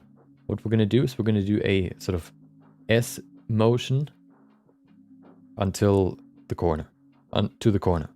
So what I want to do is I want to create another sort of bump, or another sort of, I guess, yeah, sphere shape, or, you know, another bump here on the side. So I'm going to use the clay strip brush and just apply it to make it nice and round like this. There you go. Perfect. So we filled up the lips at the top. It should look something like this. We can maybe create a smoother transition here to the middle. There you go. So that's what the lips look like. Let's go to the lower lips. For the lower lips, of course, we've already added 3 elements. So let's add the last 2. The last 2 are basically a continuation of this bump right here. So we're going to go into the middle, and we're going to create 2 spheres on both sides. So we're gonna just add with the clay strips brush, we're just gonna add more volume here in a nice circular motion like this until it's nice and round. And then if you go to the side, it should look something like this. One more thing though, we want to connect them slightly because the crease here in between them is quite big right now. So we're just gonna add a little bit more volume here so it looks like this. There you go. And then we already have the lips. You could argue they're quite big. If you want to, of course, you can reshape them a little bit by using the grab brush, for example, and just, you know, making them more to your liking. Maybe you want to have bigger lower lips, smaller upper lips. Maybe you want to have the opposite, big upper lips, small lower lips. That's not really the focus here. The only thing that I want to do now is there are a few. There's one muscle that I want to add, and then we can go to the refine. We can refine it a little bit. The one muscle that I want to add is here at the corner of the lips. This muscle is sometimes more apparent than other times. For males, I think it's more apparent than for females, for example. What we want to do is we want to just add a little bit of like a small bump here on the corner, over the corner basically. So I want to begin here and just draw down until maybe here. Something like this. Not too much, just a little bit. There you go. That's what it looks like. Make a nice transition to the rest of the lips up here. There you go. Gotta go. Okay, I'll see you. Thank you for joining. Hope you enjoyed the rest of your day. Yeet or whatever. Too hard for me to say. Okay. So now that we have everything there that we need, let's go and refine the lips. So we're going to go to dynamic topology, to the dynamic topology settings, and we're going to switch the resolution from 20 to 50. What we want to do now is we want to, I guess, replace the geometry resolution that we have here with the higher resolution. The best way to do that is we're going to go down here. We're going to scroll down until we find the simplified brush underneath the cloth brush. We're going to select it and we're going to make the brush bigger, and we're just basically just drawing over the whole, over the lips like this. We're just going to draw over them like this. There you go, to apply 50 resolution basically to everything. There you go. Perfect. Now we're going to go back and we're going to select the crease brush up here, this one, and we're going to hold shift and basically just tab. We're going to make it very, very big, the cursor. We're going to hold shift and we're going to tab the brush to smooth everything. Look at that. Way more resolution. Perfect. So we're going to smooth everything. Now we can just refine the lips a little bit more. So what I want to do is I want to use the crease brush and dig in here a little bit more like this. Another thing we can do is, well, first of all, there you go, make it nice and smooth here. What we can do is we can go here into the middle. We can refine this surface again, because we've sort of lost the distinction between these shapes. We had 3 here. We had 2, one on this side, one on this side, and one in the middle. We can bring that back by just creating 2 creases here, like this. Not too strong, just a little bit like this. There you go. We can also refine this edge, of course. Perfect. For all of these, you're going to use the smooth brush again to just kind of smooth it again. There you go. Let's go to the edge of the upper lip. We're going to just hold control and refine the edge here. Like this. It doesn't need to be that sharp. It can be smoother. I just want to make it a little bit sharper to show you what the shape would look like. There you go. Okay. Let's do the same on the lower lip. Just add more volume here. This lip can be quite sharp. There you go. And as we go over to the corner here, the lower lip, the difference between the lower lip and the upper lip is that the upper lip basically stays quite sharp until we reach the corner. The lower lip is basically only really sharp in this area here. When it reaches sort of maybe the halfway mark here from the middle to the corner, it basically gets nice and smooth. So we can probably end the sharpening process, I guess, right there. There you go. Okay. And then if you want to, we can refine the little dip here too. There you go. We could refine this edge here if you wanted to. You don't need to, you can make it smooth too. Okay. And then there's one more thing that I want to do. I want to select the clay strips brush again. There you go. And I want to add back the I just want to refine the shapes here again. So we're going to add the small 2 bumps here, and we're going to bring back a little bit more volume here on these 3 pieces here too. So the outer pieces, and then also the inner piece, like this. There you go. And then we have some nice lips. There you go. You could argue that the crease here is quite sharp, or quite deep, so we can smooth it again a little bit, make it smoother. Another thing that is somewhat optional is you can also, with the crease brush, add a line here in the middle, like this. There you go.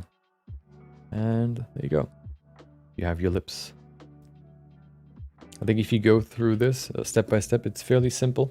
If there, of course, are any questions, either right now on stream or after, I guess, following this as a video, you can always, put them in the comments, for example. Yeah, and that's how you create lips. I think, yeah, I don't know. I think, well, yeah, I actually would say that lips may be the hardest part of the face.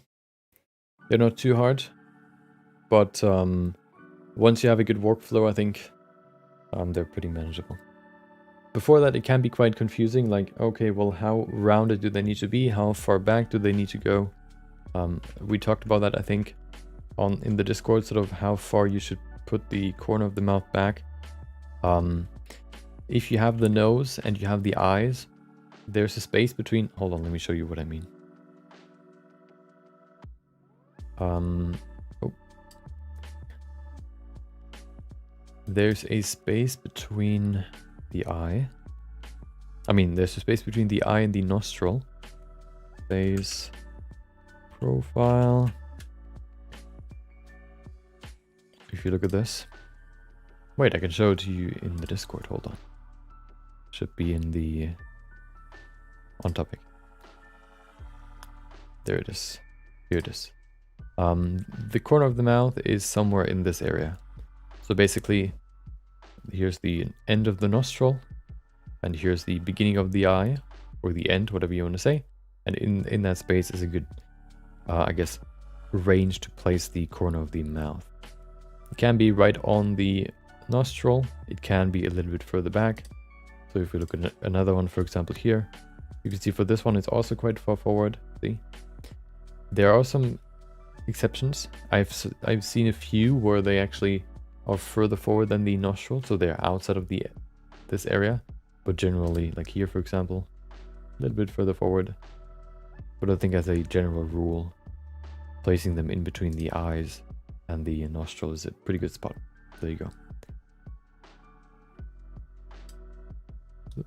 See? Fairly, yeah, I think it fits quite well.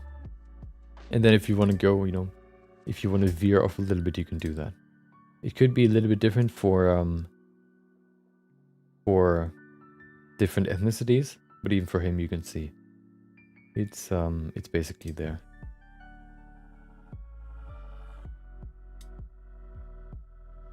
Oh, well, he has maybe a little bit of a different shape, even though no, the corner is still in the same spot in that area.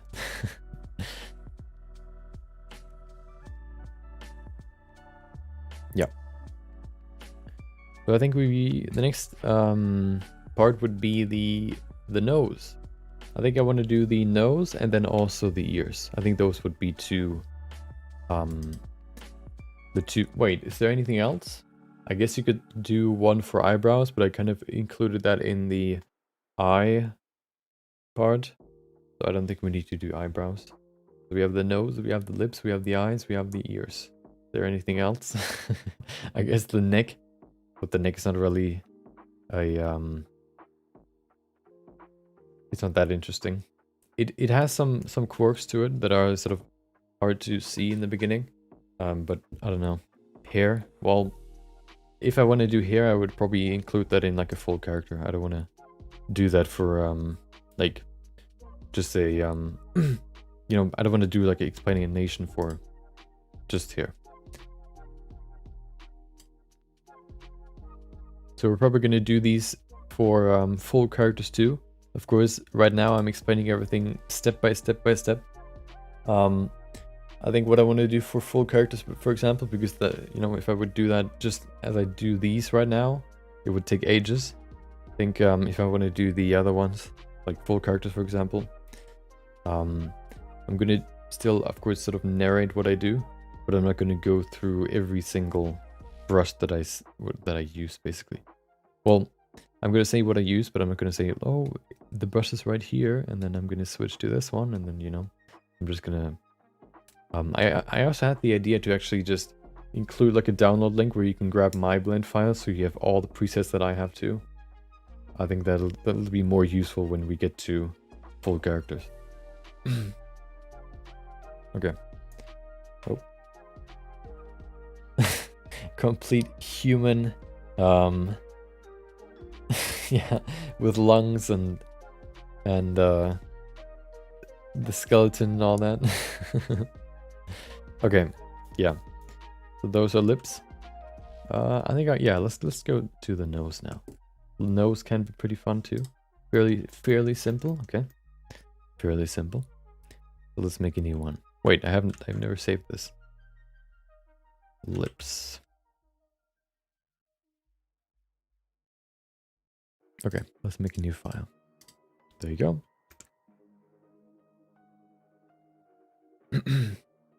So if I do these, I guess, full characters, like, hold on, like this one, for example, I think I finished the sculpt in an hour, maybe 45 minutes. I think that's pretty good for you know, like a follow along session. I don't want to make like a 2-hour sculpting session. I think that's a little bit too long. Of course, to refine this, it could take a little bit longer, but you know, it's I think it's still pretty short for like a, you know, full on bust, let's say.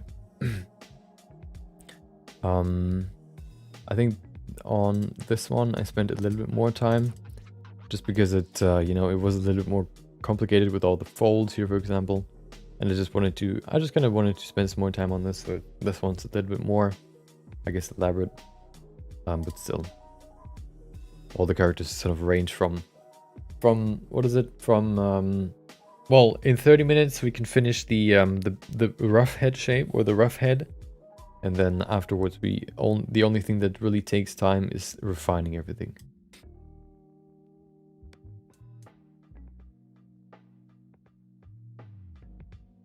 Yeah, basically. Okay. The nose is the next part. I don't need this. Okay. Lighting was really good on day 3. Do you mean the blue one? This one? Oh, that's the wrong one. This one, you mean? This one? Yeah, I like this one. I like the combination of this nice bright pink, or reddish pink, and blue. I've used it once before. Let me see if I can find it. And I really like it. Hold on, where is it? Oh, with the turban, or whatever it's called. Yeah. I like that one too. I used a somewhat different lighting method for that. I used just the light coming from the top for this one, but I think it works pretty well too. Yeah. Okay.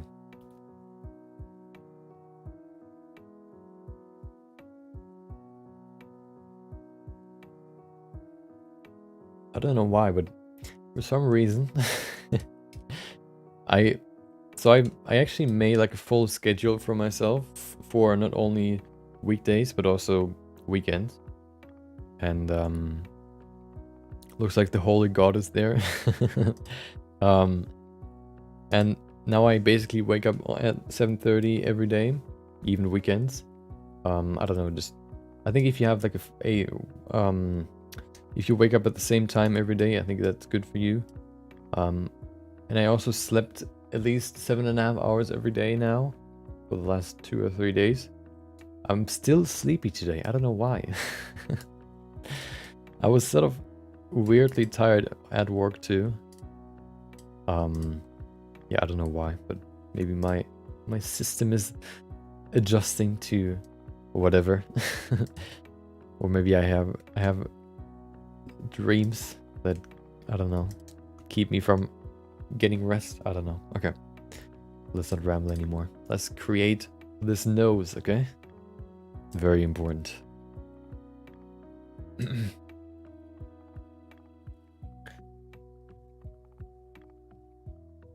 Helps with depression.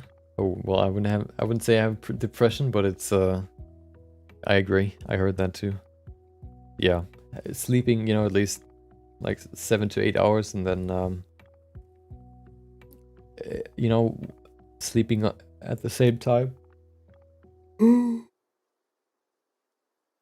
Sleeping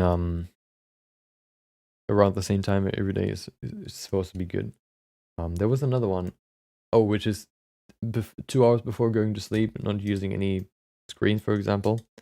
Still haven't managed to do that. 2 hours is a long time. I don't know if I can ever do that. Usually I just, you know, when I'm done, when I want to go to bed, I usually, you know, just shut down my PC and then go straight, you know, brush my teeth and all that and then go to bed.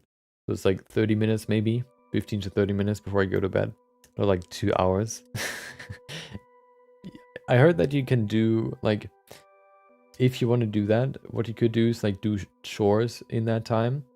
So like go shopping or like, you know, go buy groceries or clean your room in those 2 hours, but still 2 hours is a long time.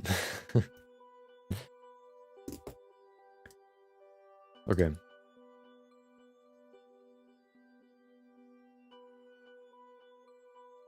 It's late night here. Yeah, for me too. It's somewhat late. Let me drink something and then we can do the nose.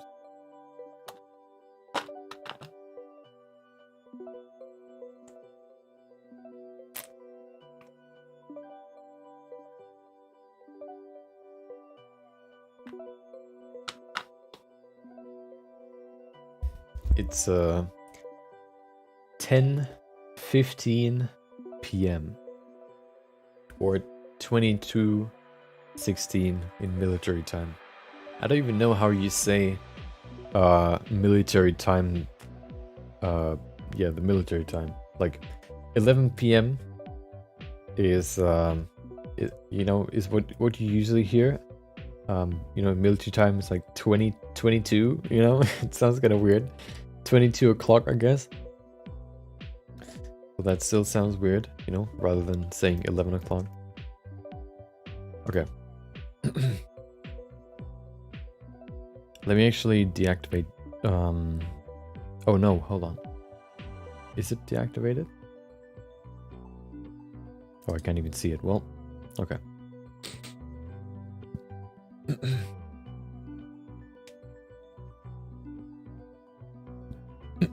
Okay.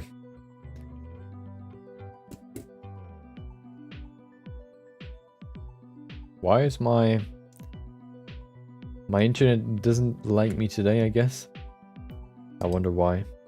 I guess I just have to restart it again. It's not too bad, but it's I have more drop frames than usual. Okay. So now we're gonna do the nose. Yep. Okay.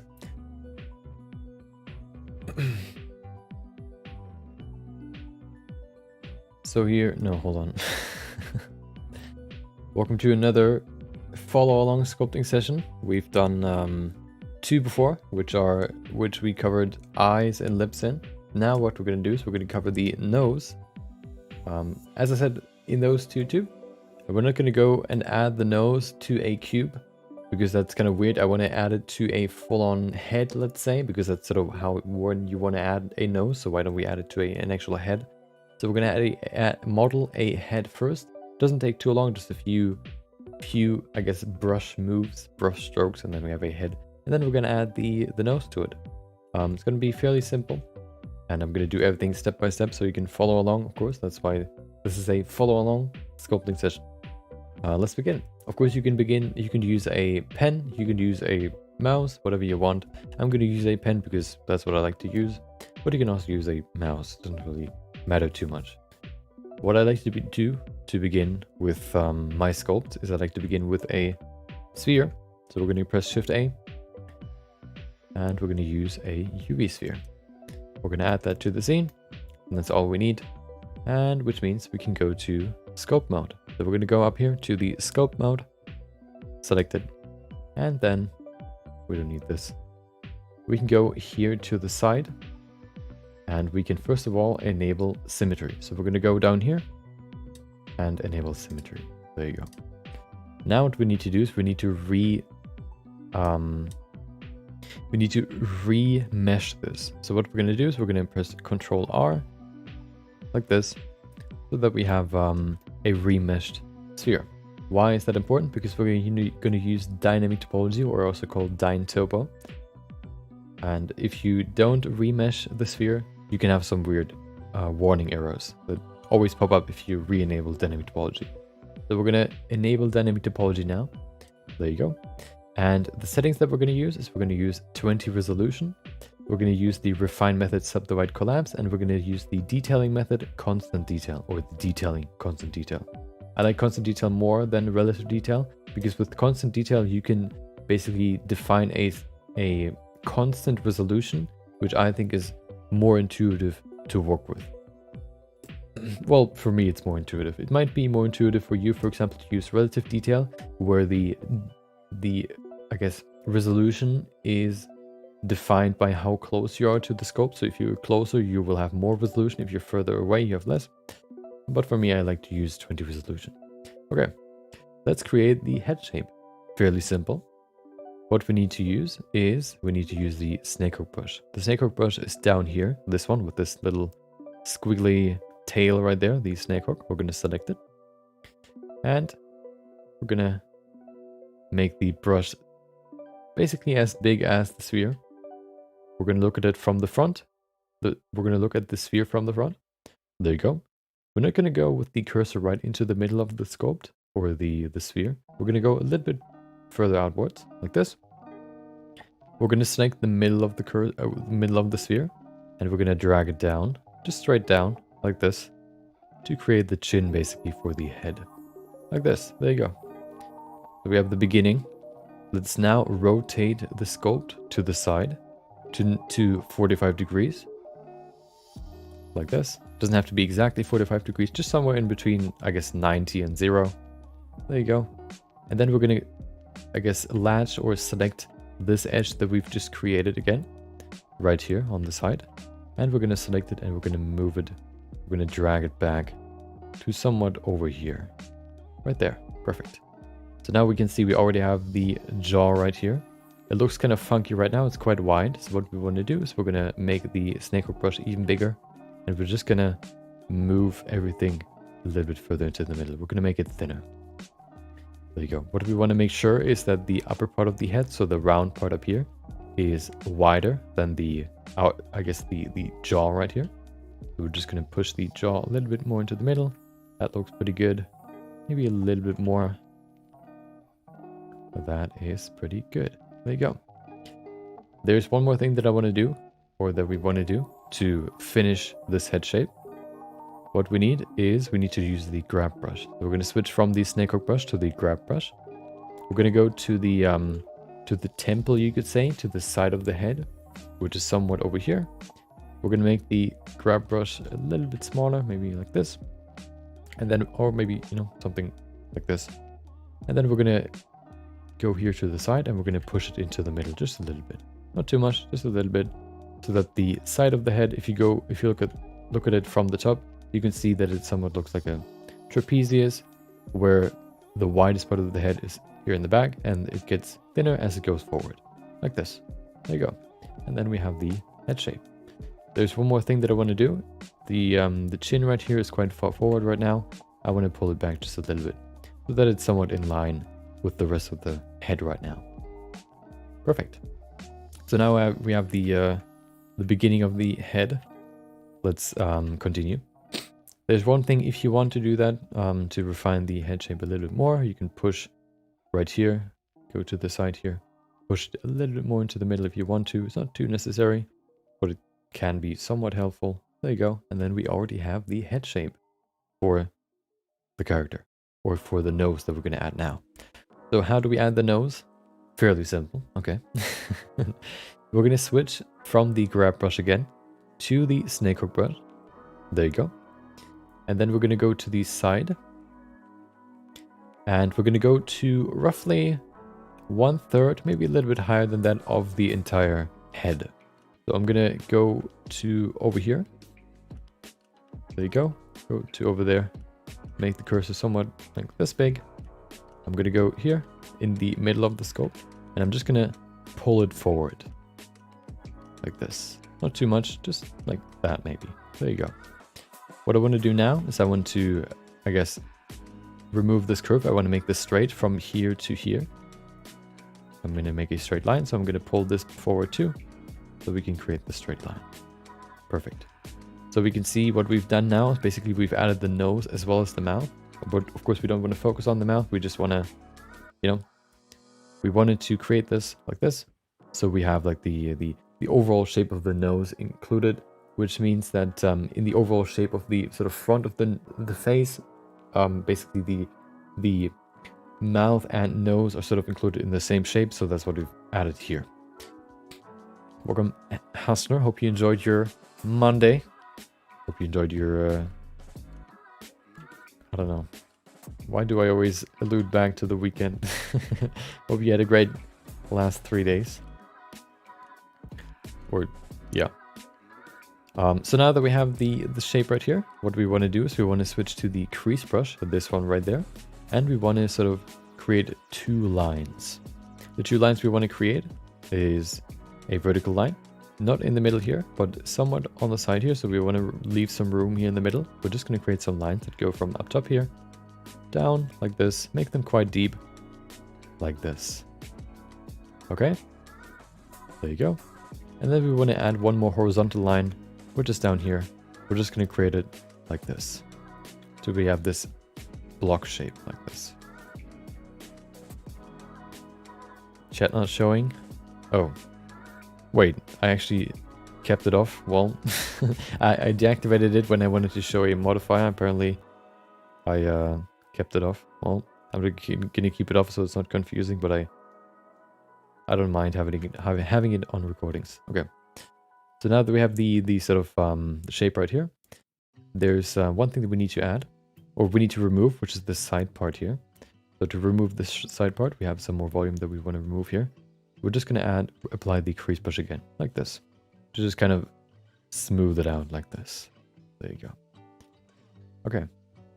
If you want to make everything a little bit smoother, what you can do is you can hold shift and then apply the brush, which basically uses the smooth brush. So if you hold shift and then you apply it, you can make everything nice and smooth. There you go. Okay. Welcome, Salary Cat. Hope you're doing fine too. Hope you had a great day. Welcome. So now that we're here, let's go to the actual nose shape. You can see we already have the cube for it. So let's create the nose shape. It's fairly simple. If you look at a nose, it's basically just a T shape, but I guess the other way around. I'm just going to show this to you. I'm not going to, this will not keep, we're not going to keep this here. It kind of looks like this, basically just, you know, T shape, but turn upside down. So how we're going to create this is, what we want to do is we want to use the crease brush again. We should still have it selected. And then we go here to the side and we create a small little, we create a U shape here. The U shape is not following this edge right here. the U shape is starting somewhere over here, inside of this triangle that you can see here, or this sort of, you know, transition, I don't know what you want to call this, in this space here. And then we go horizontal to the side like this. Okay, there you go. Then we want to end the U shape by going around like this. We do this to create the nose shape. There you go. We can also increase the strength if you want to make it a little bit easier to do this. There you go. So we have the nose shape. What we want to do is we want to actually continue this U shape to the middle of the nose. So we're just going to go from here into the middle like this. Okay, so we have this sort of, you know, this sort of bar there, if you want to call it that. One important part of the nose is the edge. If you want to smile, if you smile, you can see it. That goes from the nose here to the lips. We want to add that too, because that is a important part of the nose's shape too. So what we want to do is we're going to go back to this U shape, and we're just going to draw a line down like this. Okay. And then because we can see this deep crease here, we want to remove this volume here too. To do that, fairly simple. We can now switch to the next tool that we want to use. So we're going to switch from the crease brush to the clay strips brush. So to switch to that, and then while using the clay strips brush, hold Control so that you can remove volume. So we're going to remove the volume like this, hold Control, and just remove this part here. Okay, so that it's nice and smooth, like this. Okay, perfect.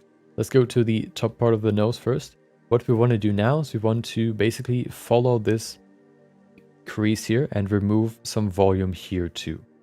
So how do we do that? We're just going to hold Control again, and we're going to remove, we're going to even this basically. We're going to lower this part here to the crease so that the crease, I guess, vanishes, you could say.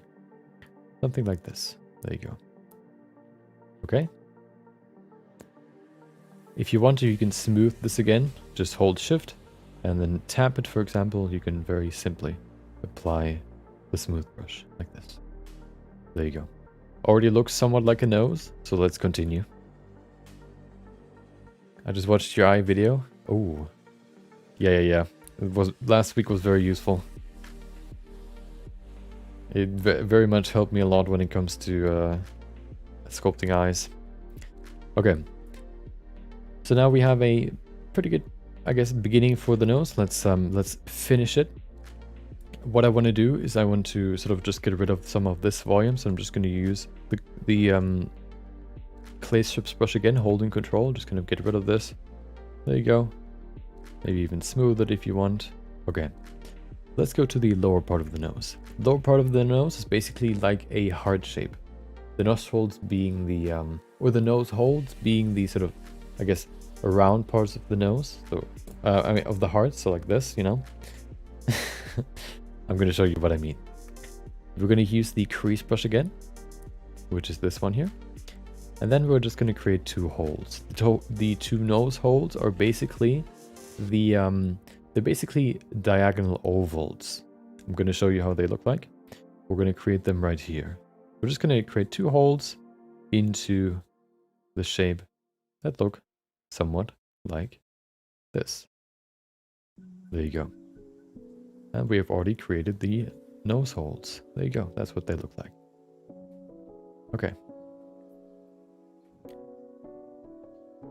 So now we have the nose holes. Let's go to the nose tip. The nose tip is quite round right now. Some people have a quite round nose tip. Some people have a more pointy tip. Let's make it a little bit more pointy. So we're going to use the clay strips brush again.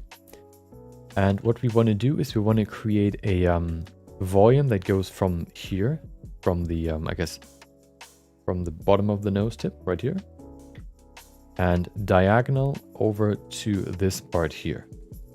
So to do that, we're going to make it a little bit bigger, and then we're going to just add a little bit more volume here at the tip, like this. You could also say like a triangle like this. There you go. So that we add some more volume there. Perfect. Even it with the bridge here, and then we have a pretty pretty big nose, but also, you know, a more, yeah, finished nose. We need to do a few more adjustments to finish it, but we already have basically all the basics that we need for a nose. I guess, you know, the basic shape, the most important parts, let's say. Of course, the nose looks always kind of weird if you don't have eyeballs, but I don't want to add eyeballs here, so we're going to leave them out. What we could do here is we could refine it a little bit. So we could, you know, if you want to make like a more female nose, you would make the bridge maybe a little bit rounder. You probably change the nose a little bit more too. We don't want to do that here necessarily. If you want to, we can maybe go to the grab brush here and then just kind of adjust the proportions a little bit. Maybe move the nostril a little bit further forward. Maybe even move the tip a little bit further in. Same with the... Actually, no, I think that's pretty good. Maybe for the bridge, we can move it a little bit further back. There you go. I think that's a pretty good nose right there. Okay. One thing that I want to make sure right now is that... so the shape that we want to go for the nose, if you look at it from the bottom, looks something like... Hold on, let me show you. It should look something like this. So we have these two bumps here on the side. Then it sort of curves inwards, and then we have the tip, and then it curves inwards again, and then we have the bump on the other side. That's what we want to go for. Right now, it looks more like, I guess, like this. Like this, you know? So we want to push these sides here a little bit further in to the middle.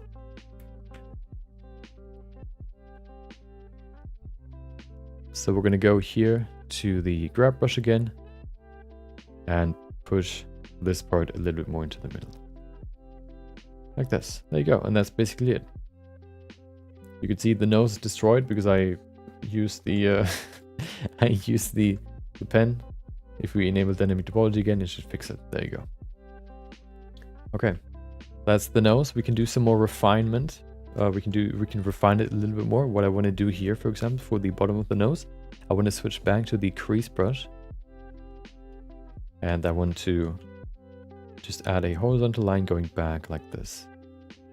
Another thing that I want to do is I want to continue this nostril a little bit, just a little bit, by holding control so I can add a little bit more volume, and I want to kind of create like a small corner right here at the bottom. Just by adding it back a little bit. And then maybe even using the crease brush again, like this, so we can finish the nose like this. There you go. And then we have a nose. What we can also do is, now that we have the nose shape, we can refine it a little bit. I think that's the last thing that I want to do here. And then we basically have the nose. Are we doing each part of the face separately? So we've done the lips, we have done the eyes. Now we have the nose, and we're going to do one more, which are the ears, basically. The ears are probably going to be the easiest one. They might not seem that way, but they're probably going to be the easiest part. Okay, so to refine the nose, what we want to do is we want to go to the dynamic topology settings and switch the resolution from 20 to 50. Now what we want to use is the simplify brush. So if you scroll down here, we find the simplify brush underneath the cloth brush. Select the simplify brush, and then all we want to do is sort of brush over everything that is part of the nose. So what we want to do, we don't really see the changes just yet, but we can see them afterwards. So we're just going to, you know, brush over everything with our cursor to affect everything around the nose and part of the nose, even here in the middle, in the nose hole. There you go. Perfect. Now what we want to do is we're going to switch back to the crease brush right here.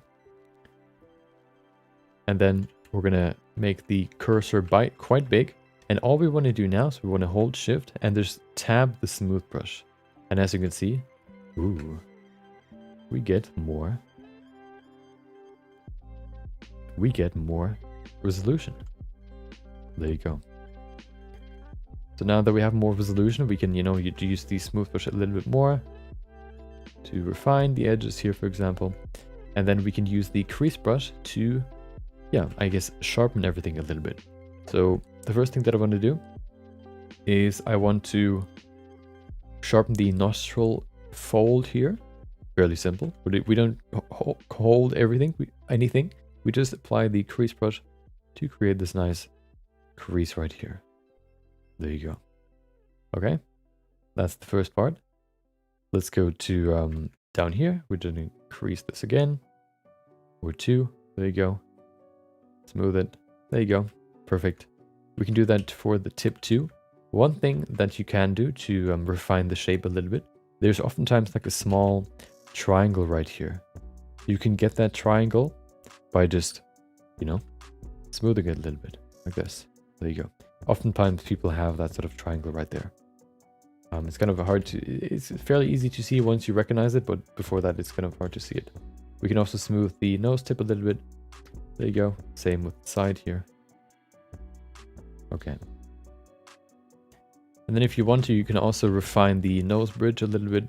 What you could do is you could go from the middle here, basically behind the nose tip, and just add like a small crease here.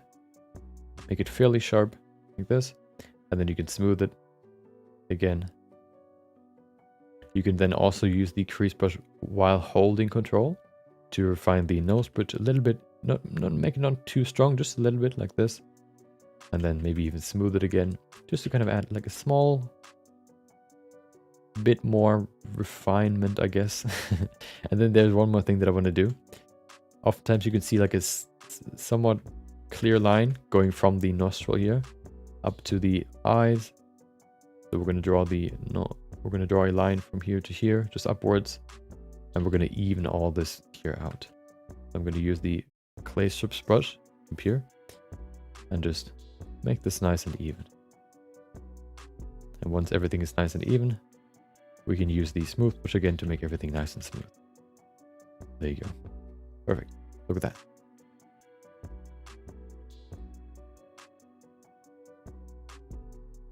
And that's the nose. Of course, the nose is quite big right now. There are a whole lot of different noses. You know, it now all just comes down to studying what the differences are and I guess what makes them unique and how you can sculpt them. But this is, you know, the workflow that I use for noses. Yeah, to create them. There you go. Perfect. Okay. Have you done the chin area together with lips? I've included, so for the eyes, I've included the eyebrows as well as the cheekbones and the sort of sides of the head, basically everything around the eyes. And for the mouth, I've added the chin too, yeah. Do you add skin texture in the sculpt itself, or do you use an image texture as a height map? I never sculpt bumps. That's too much resolution for a blender. or like to get enough definition in those bump maps, you need a lot of resolution, which Blender can't really handle that well. Or at least in sculpt mode, in my experience. So I usually I basically sculpt with a texture. So what I do is I create a new texture, which is 0.5 gray, so that it's like right in the middle of the bump map. So it's, you know, not higher, not lower. It's not a bump, it's not a crease, it's just in the middle. And then I go to texture painting and then I draw darker or lower. Usually I draw darker to add like creases and all that. So I basically sculpt in texture painting mode. We'll have to watch the stream a few times. Yeah, I'm gonna upload these to YouTube too next week probably. These ones shouldn't be too hard to edit, so I can probably release them all next week. No promises though. Okay. But I think that should be doable. Now that I increased my editing speed by probably 200%. It should be quite quick. But with image texture, you would need a very high resolution texture also. There would be a seam problem. Not necessarily. So there wouldn't be a seam problem if you create your own bump map, because you create your own bump map. If you use one from like if you use a face scan texture, for example, which I have here too, it can lead to. So, are you speaking about a procedural texture or a seamless texture, or like a skin texture? Because the face, I wouldn't really recommend using a seamless or a seamless skin texture on the face, because the face has certain flows of folds or like wrinkles that you can't really create with a seamless texture. So I would either create a custom bump map for the skin in the face, or for the pores in the face, or I would use a face scan. There are various ways you can add that to your face, either through Photoshop, for example, or like through Photoshop to your UVs, or you can also use baking. Baking is a little bit harder. It's probably too hard if you don't have, or too time consuming, let's say, if you don't have soft wrap. Because what soft wrap basically lets you do is you can import your face scan texture, and then you can use soft wrap to basically wrap it around your face or around the character's face, and then you can bake it onto the character's UVs. But doing that without soft wrap sounds kind of hard. It's probably doable, but it sounds kind of hard. Oh, there's another one that you could do, which is, I guess it's doable, but it's kind of weird. You can also use the face scan texture as a stamp in texture painting. So you can sort of, put it, like you can place the eye part above the eye, for example, and you use texture painting to create it. But I don't know, that seems kind of weird. Okay. Oh, the skin is another thing that I want to look at some point, probably similar to the eyes. I think the eyes and the skin is sort of what I want to look at, or what I want to look at in depth. The eyes we already did, but the skin, there's one thing that I want to try, what I've never done before, which could drastically increase the realism in skin. Okay. Probably not too much, but it could make a big difference. Yeah. So the last thing that I want to do are ears. They're fairly simple. They're actually very simple in my opinion. But I think, there's one rule, and once you know that rule, they're basically solved. Let's say that. We're gonna go through that, yeah, in just a few minutes.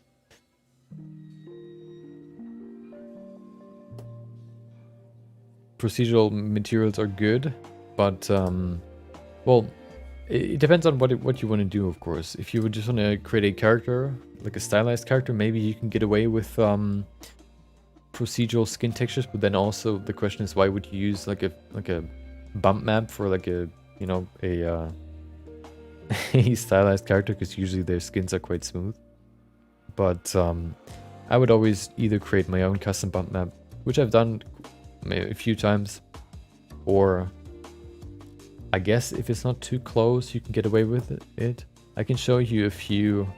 I have two or maybe one piece that I've done before that uses a principled, or my what is it called? My procedural skin texture or skin material. Let me show you what that looks like. If I go to here. Nope, that's the wrong one. Of course, I go into the wrong one. It was the first... Actually, I think that was like the third week of streaming. Hold on. When did I start again? Oh, that was... Oh. It was here. It was my second character. So if you go to the render... I don't know if you can see it, but maybe. No, it's too... Oh, you can see it a little bit. So for this one, a procedural skin texture works because all you really see are these small bumps here, for example. But if it's a little bit more lit, for example, then it gets a little bit harder to get away with it, I guess. See here, you can still see this works quite well, but it gets a little bit harder once you get to I guess something like this. Did I use it on another one? I can't remember actually. Oh, I think I did. I think I did it for the which one is it? Is it in here? No. It's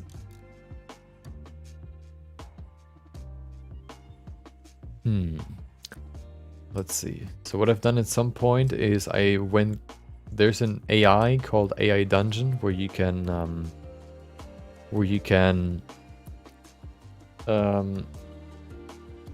it's basically like a D&D campaign where the AI creates, it's basically the dungeon master, and you type what you want to do, and the AI comes up with something that happens afterwards. And what I've done is I basically wanted to find what I wanted to do is I wanted to sculpt the first creature I'll find in AI Dungeon. The funny thing is, the first thing I encountered was an old man, which was quite boring. But here's the end result. So you can see here, for example, this one, you know, it's quite a low effort sculpt, I guess, but you can still sort of see what the skin texture looks like. It's quite denoised, which makes everything a little bit smoother. But I guess it somewhat works, but it definitely looks way better if you have a custom bump map. Yeah, you can use it, but it's definitely always going to look better with a custom bump map. There you go. Happy to see someone so organized. I mean, I don't want to, you know, lose any stuff or look for something. So I just, you know, create this folder system, I guess. Okay.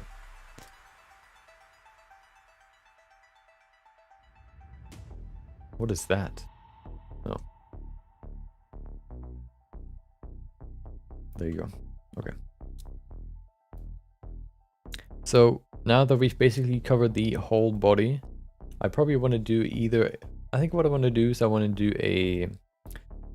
a character at some point.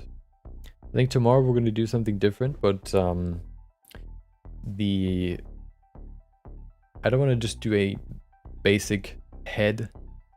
I probably want to do a character, because, well, that's basically like a basic head, you know, just with a little bit more, I don't know, you know, a little bit more spice on it. So we're probably going to do that. I have one in mind already. But of course, if you have ideas, you can always, you know, tell them to me too. Okay. There you are. You're back. Okay. Let's do the last one.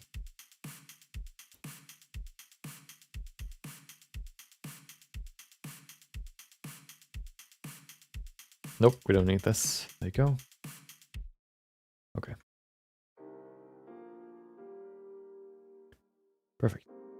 Let me drink something real quick and then we can begin.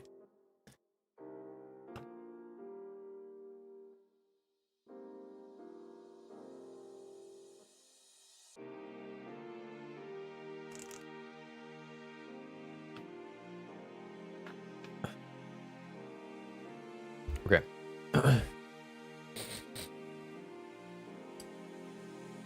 Are you ready for ears? I think ears is gonna be the fastest. I think it's gonna be like, how long were the other ones? Hold on. I know I'm stalling, but I've already stalled enough, so you should be used to it. Let's see. 23 minutes, 27 minutes, 43. What did I do there? What was the first one? Oh, the eyes. I guess that makes sense.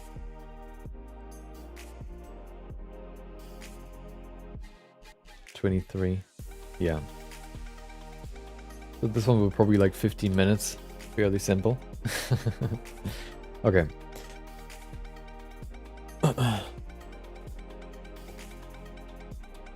Okay.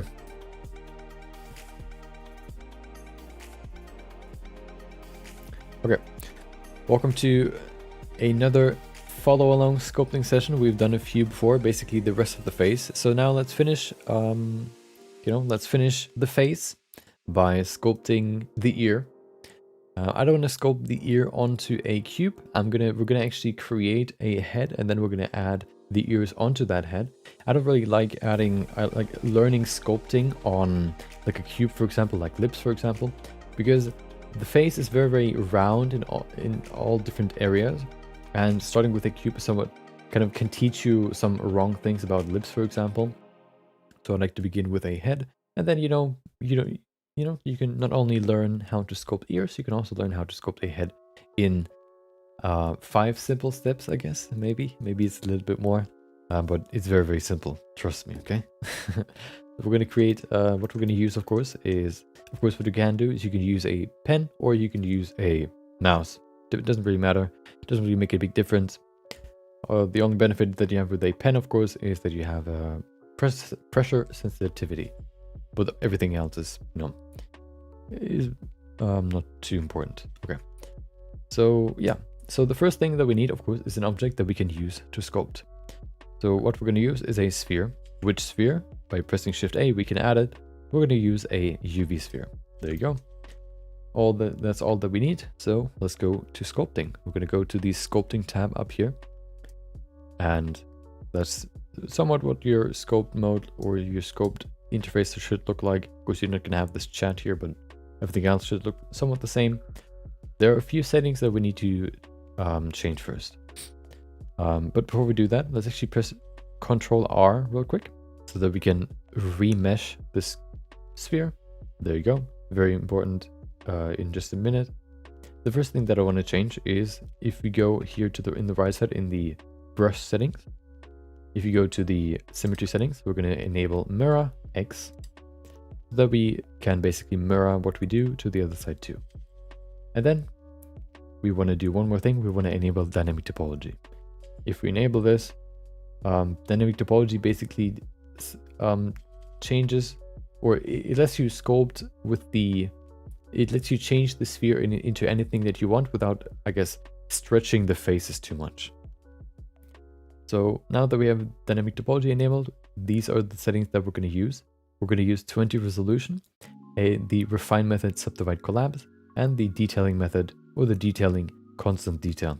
I like constant detail more than relative detail just because the relative detail, well, basically just because you can determine a set resolution with which way you want to sculpt, which I think is a little bit more intuitive, at least for me, or a little bit easier to work with. Okay, that's basically everything we need to change in the settings. Now let's begin sculpting the head. As I said before, sculpting a head, or at least the shape of a head, is fairly simple. So let's do that real quick. The first thing that we need, the first tool that we need, is the snaggle brush. So we should find it down here, this yellow squiggly line. You're going to select it. We're going to make the cursor basically as big as the sphere. We're going to look at the sphere from the front. There you go. And then we're not going to go right into the middle of the sphere. We're going to go a little bit to the side of it. Somewhere over here. And then we're going to hold the cursor and drag down like this. Go maybe to here. Stop. And then that's it. That's the first step.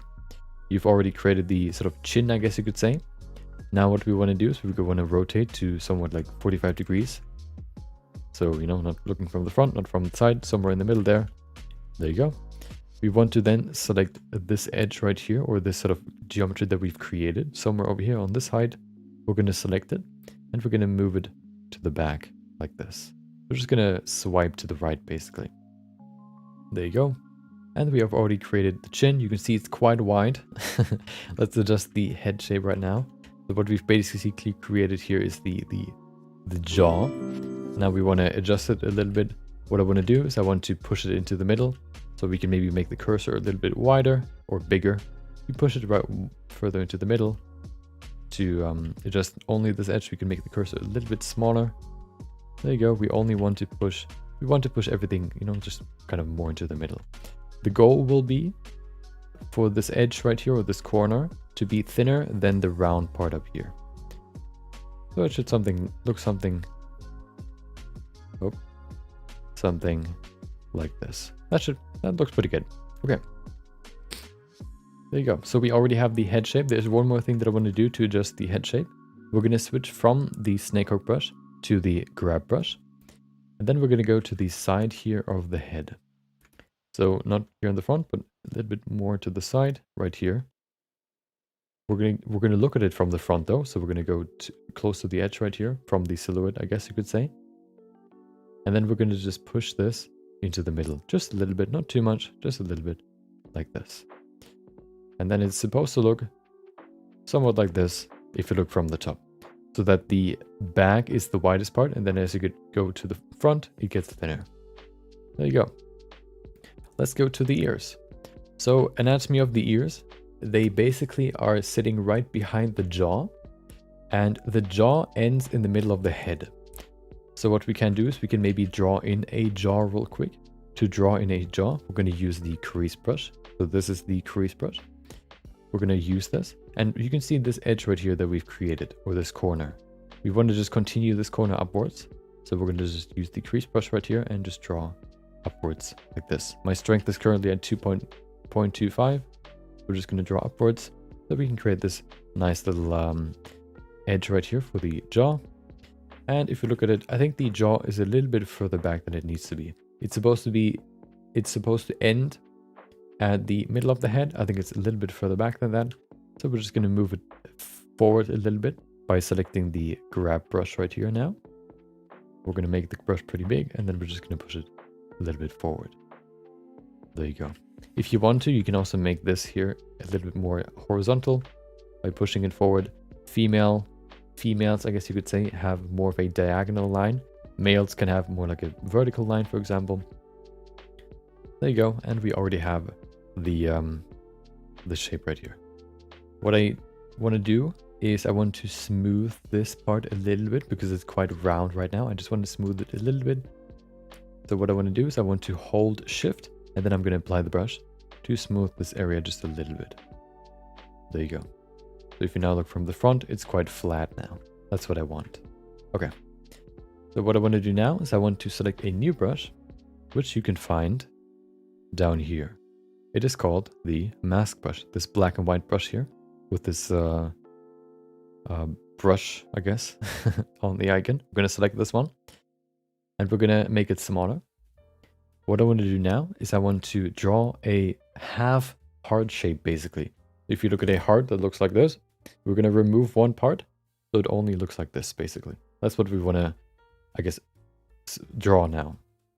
So we're going to begin right here at the end of the jaw. We're going to draw upwards like this. And then we're going to make a nice little bow like this. So that we have this nice half heart shape, basically. There you go. Now that we have that, if it's a little bit hard to fill out the mask, you can also press Shift F to increase the strength. There you go. And then you can set it to 1 so you can fill the mask out very easily. There you go. And that's the nose, the ear shape at least. So now what we want to do is we want to invert this mask by pressing Ctrl and I. And then what I want to do is I want to switch back to the snakehook brush, this one right here. The next step includes rotating backwards so you can see the back of the head. Somewhat not exactly in the back, but you know, with a slight rotation to the side. So what we want to do now is we want to go to the edge of the mask and we want to push it out like this.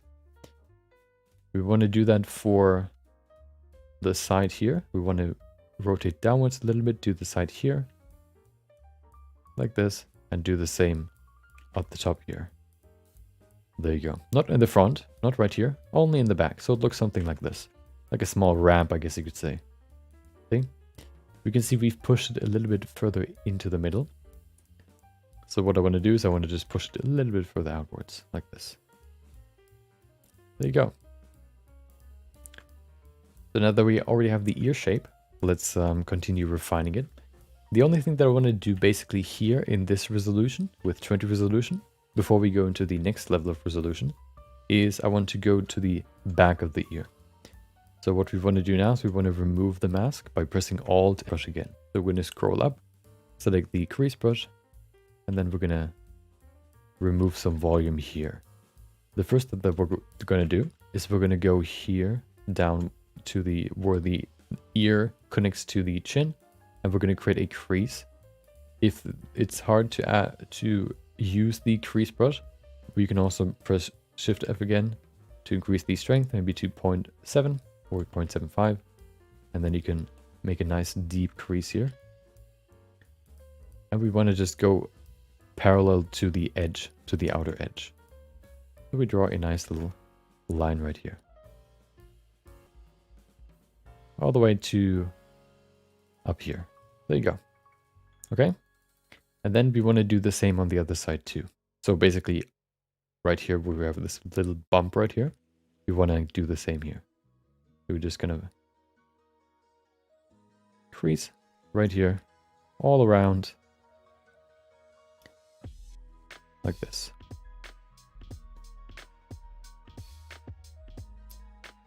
So that at the end, it will look something like this. You can see it gets quite rough here in the back, so if you hold Shift, you can smooth it a little bit. There you go. Okay, sometimes you kind of lose some of this deep crease that we created, so we can just crease it again. There you go. And then there's one thing that I want to do, so I want to create a small, a little bit deeper right here. Just a little bit. That should be good enough. Smooth it again, and there you go. Perfect.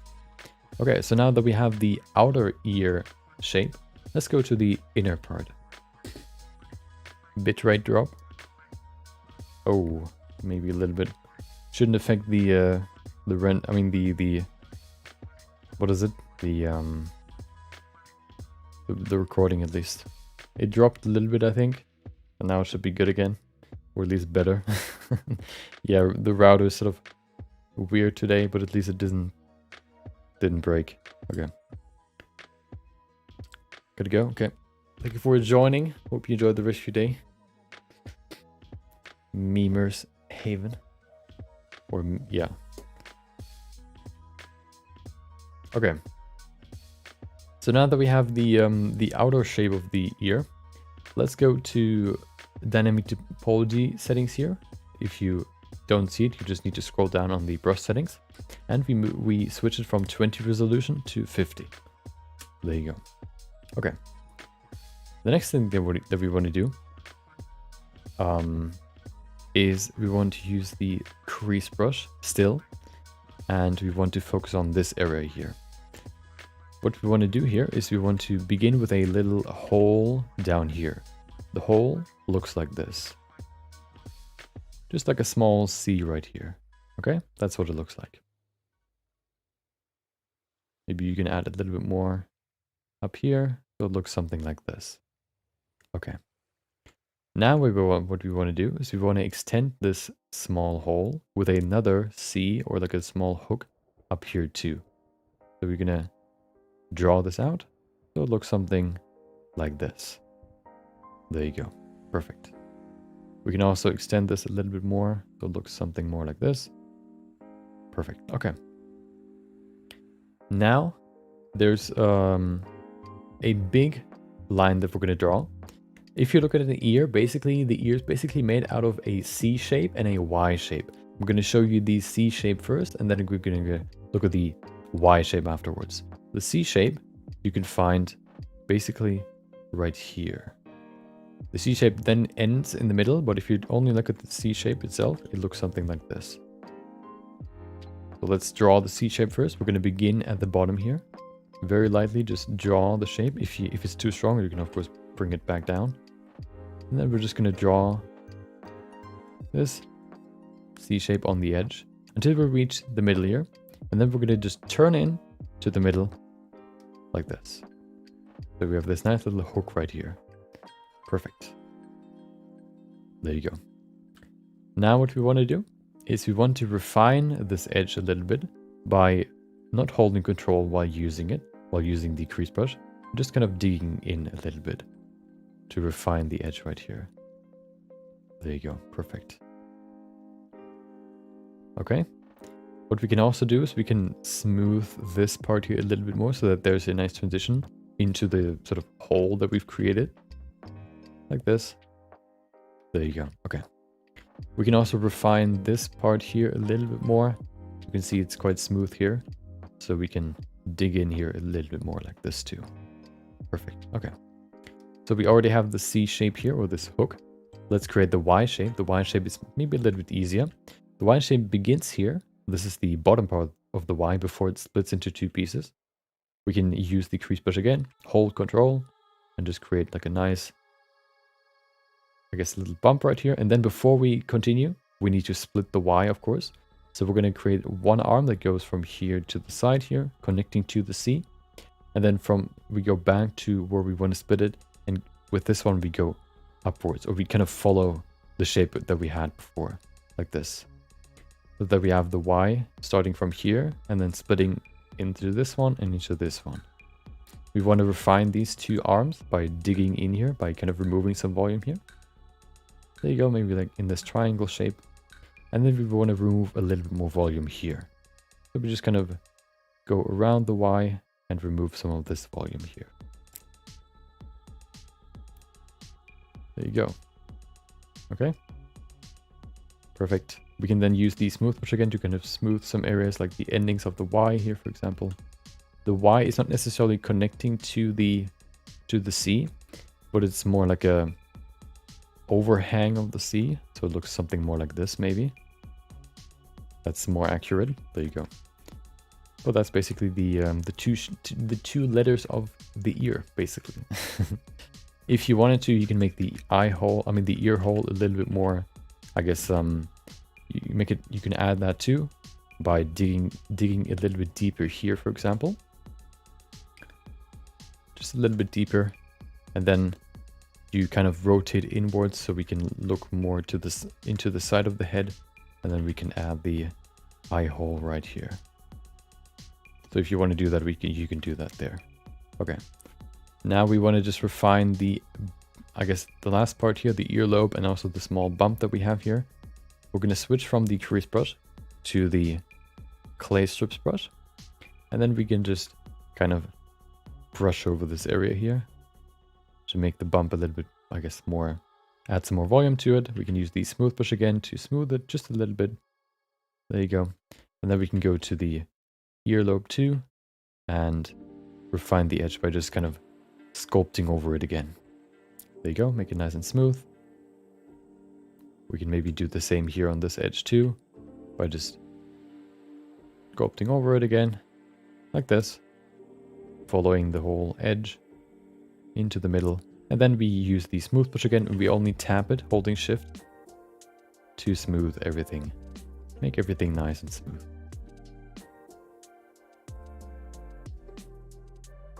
Oh. There you go. Perfect. If you have a problem here, as you can see, it kind of sort of glitched out. That was because I haven't enabled front faces only. That is a more advanced setting, as you can see here. So if you have like a small, like a small cut in here or like a glitch, smoothing should kind of resolve that issue. There you go. And that's basically the ear. So what we could do now is we could refine it a little bit more, especially here in the back. What we could do is we can maybe smooth this. Oh, hello. Hello. I'm glitching out. Windows doesn't like me. I hate it. What's happening? There you go. So what we could do here is we can use the crease brush again. And just kind of, I guess, add the crease back that we had before. Here. Like this. To finish the ear.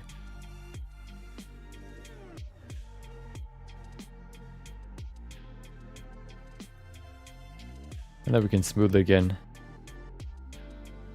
There you go. And that's basically the ear. It's fairly simple once you know how it works. What two letters you need to create it. And then you can create it fairly easily. There you go. And now we have the ear. The ear might be quite big right now for the proportion of the head. But, you know, proportions are very, very relative to other parts of the head. And if you want to include ears into your character, I would begin with eyes before I add the ears, because the ears can sort of, I guess, the proportions of the ears are basically starting from the bottom of the nose to the upper eyelid, basically. That's the range of the ear, basically. But because we don't have a nose, we don't have eyes, we just kind of, I guess, winged it. But yeah, that's how you can create ears. Of course, if there are any questions in live chat right now or in later as a video, you can put them in the comments, of course. There you go. Easy. See? Oh, that actually was a little bit longer than I expected. 20 minutes, well, I guess was appropriate.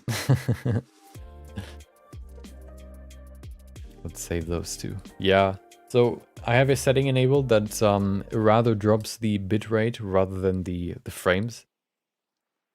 Because I think it's a little bit more... It's a little bit easier to look at when the bitrate drops rather than the frames. I think frames are a little bit more jarring. Let's call it ears. Okay, perfect. That's oftentimes what happens when I play the compilation, because the compilation requires more bitrate, and then it sometimes doesn't have enough, so the compilation looks a little bit fuzzy. Okay. Yeah. I mean, that basically includes everything that I wanted to do today. We actually finished all of them. We created the whole face basically, step by step. Of course, you can always just rewatch the stream if you want to see the full-on, I guess, live version. I'm probably gonna edit a little bit, cut some uninteresting parts out, or some, I guess, unimportant parts out to make it a little bit more compact. But it's gonna stay somewhat the same. Yeah. And that basically concludes today's stream, tomorrow we're gonna do something different. Probably. We're probably gonna sculpt a little bit, but not gonna be the main focus. Actually, I don't know how long it's gonna take, what I wanna do, but yeah, we'll see.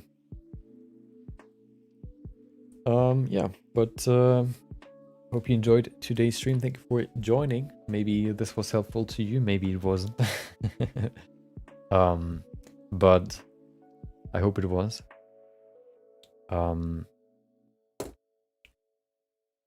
Yeah, I mean, thank you for joining. Thank you. What's going to be tomorrow? I have somewhat of a plan, but I don't want to say it because then, the plan could still change, so I don't want to say anything. I don't want to tease the wrong thing. But yeah. I hope you enjoy the rest of your day. Thank you for joining. Maybe I'll see you next time. And yeah, until then, take care.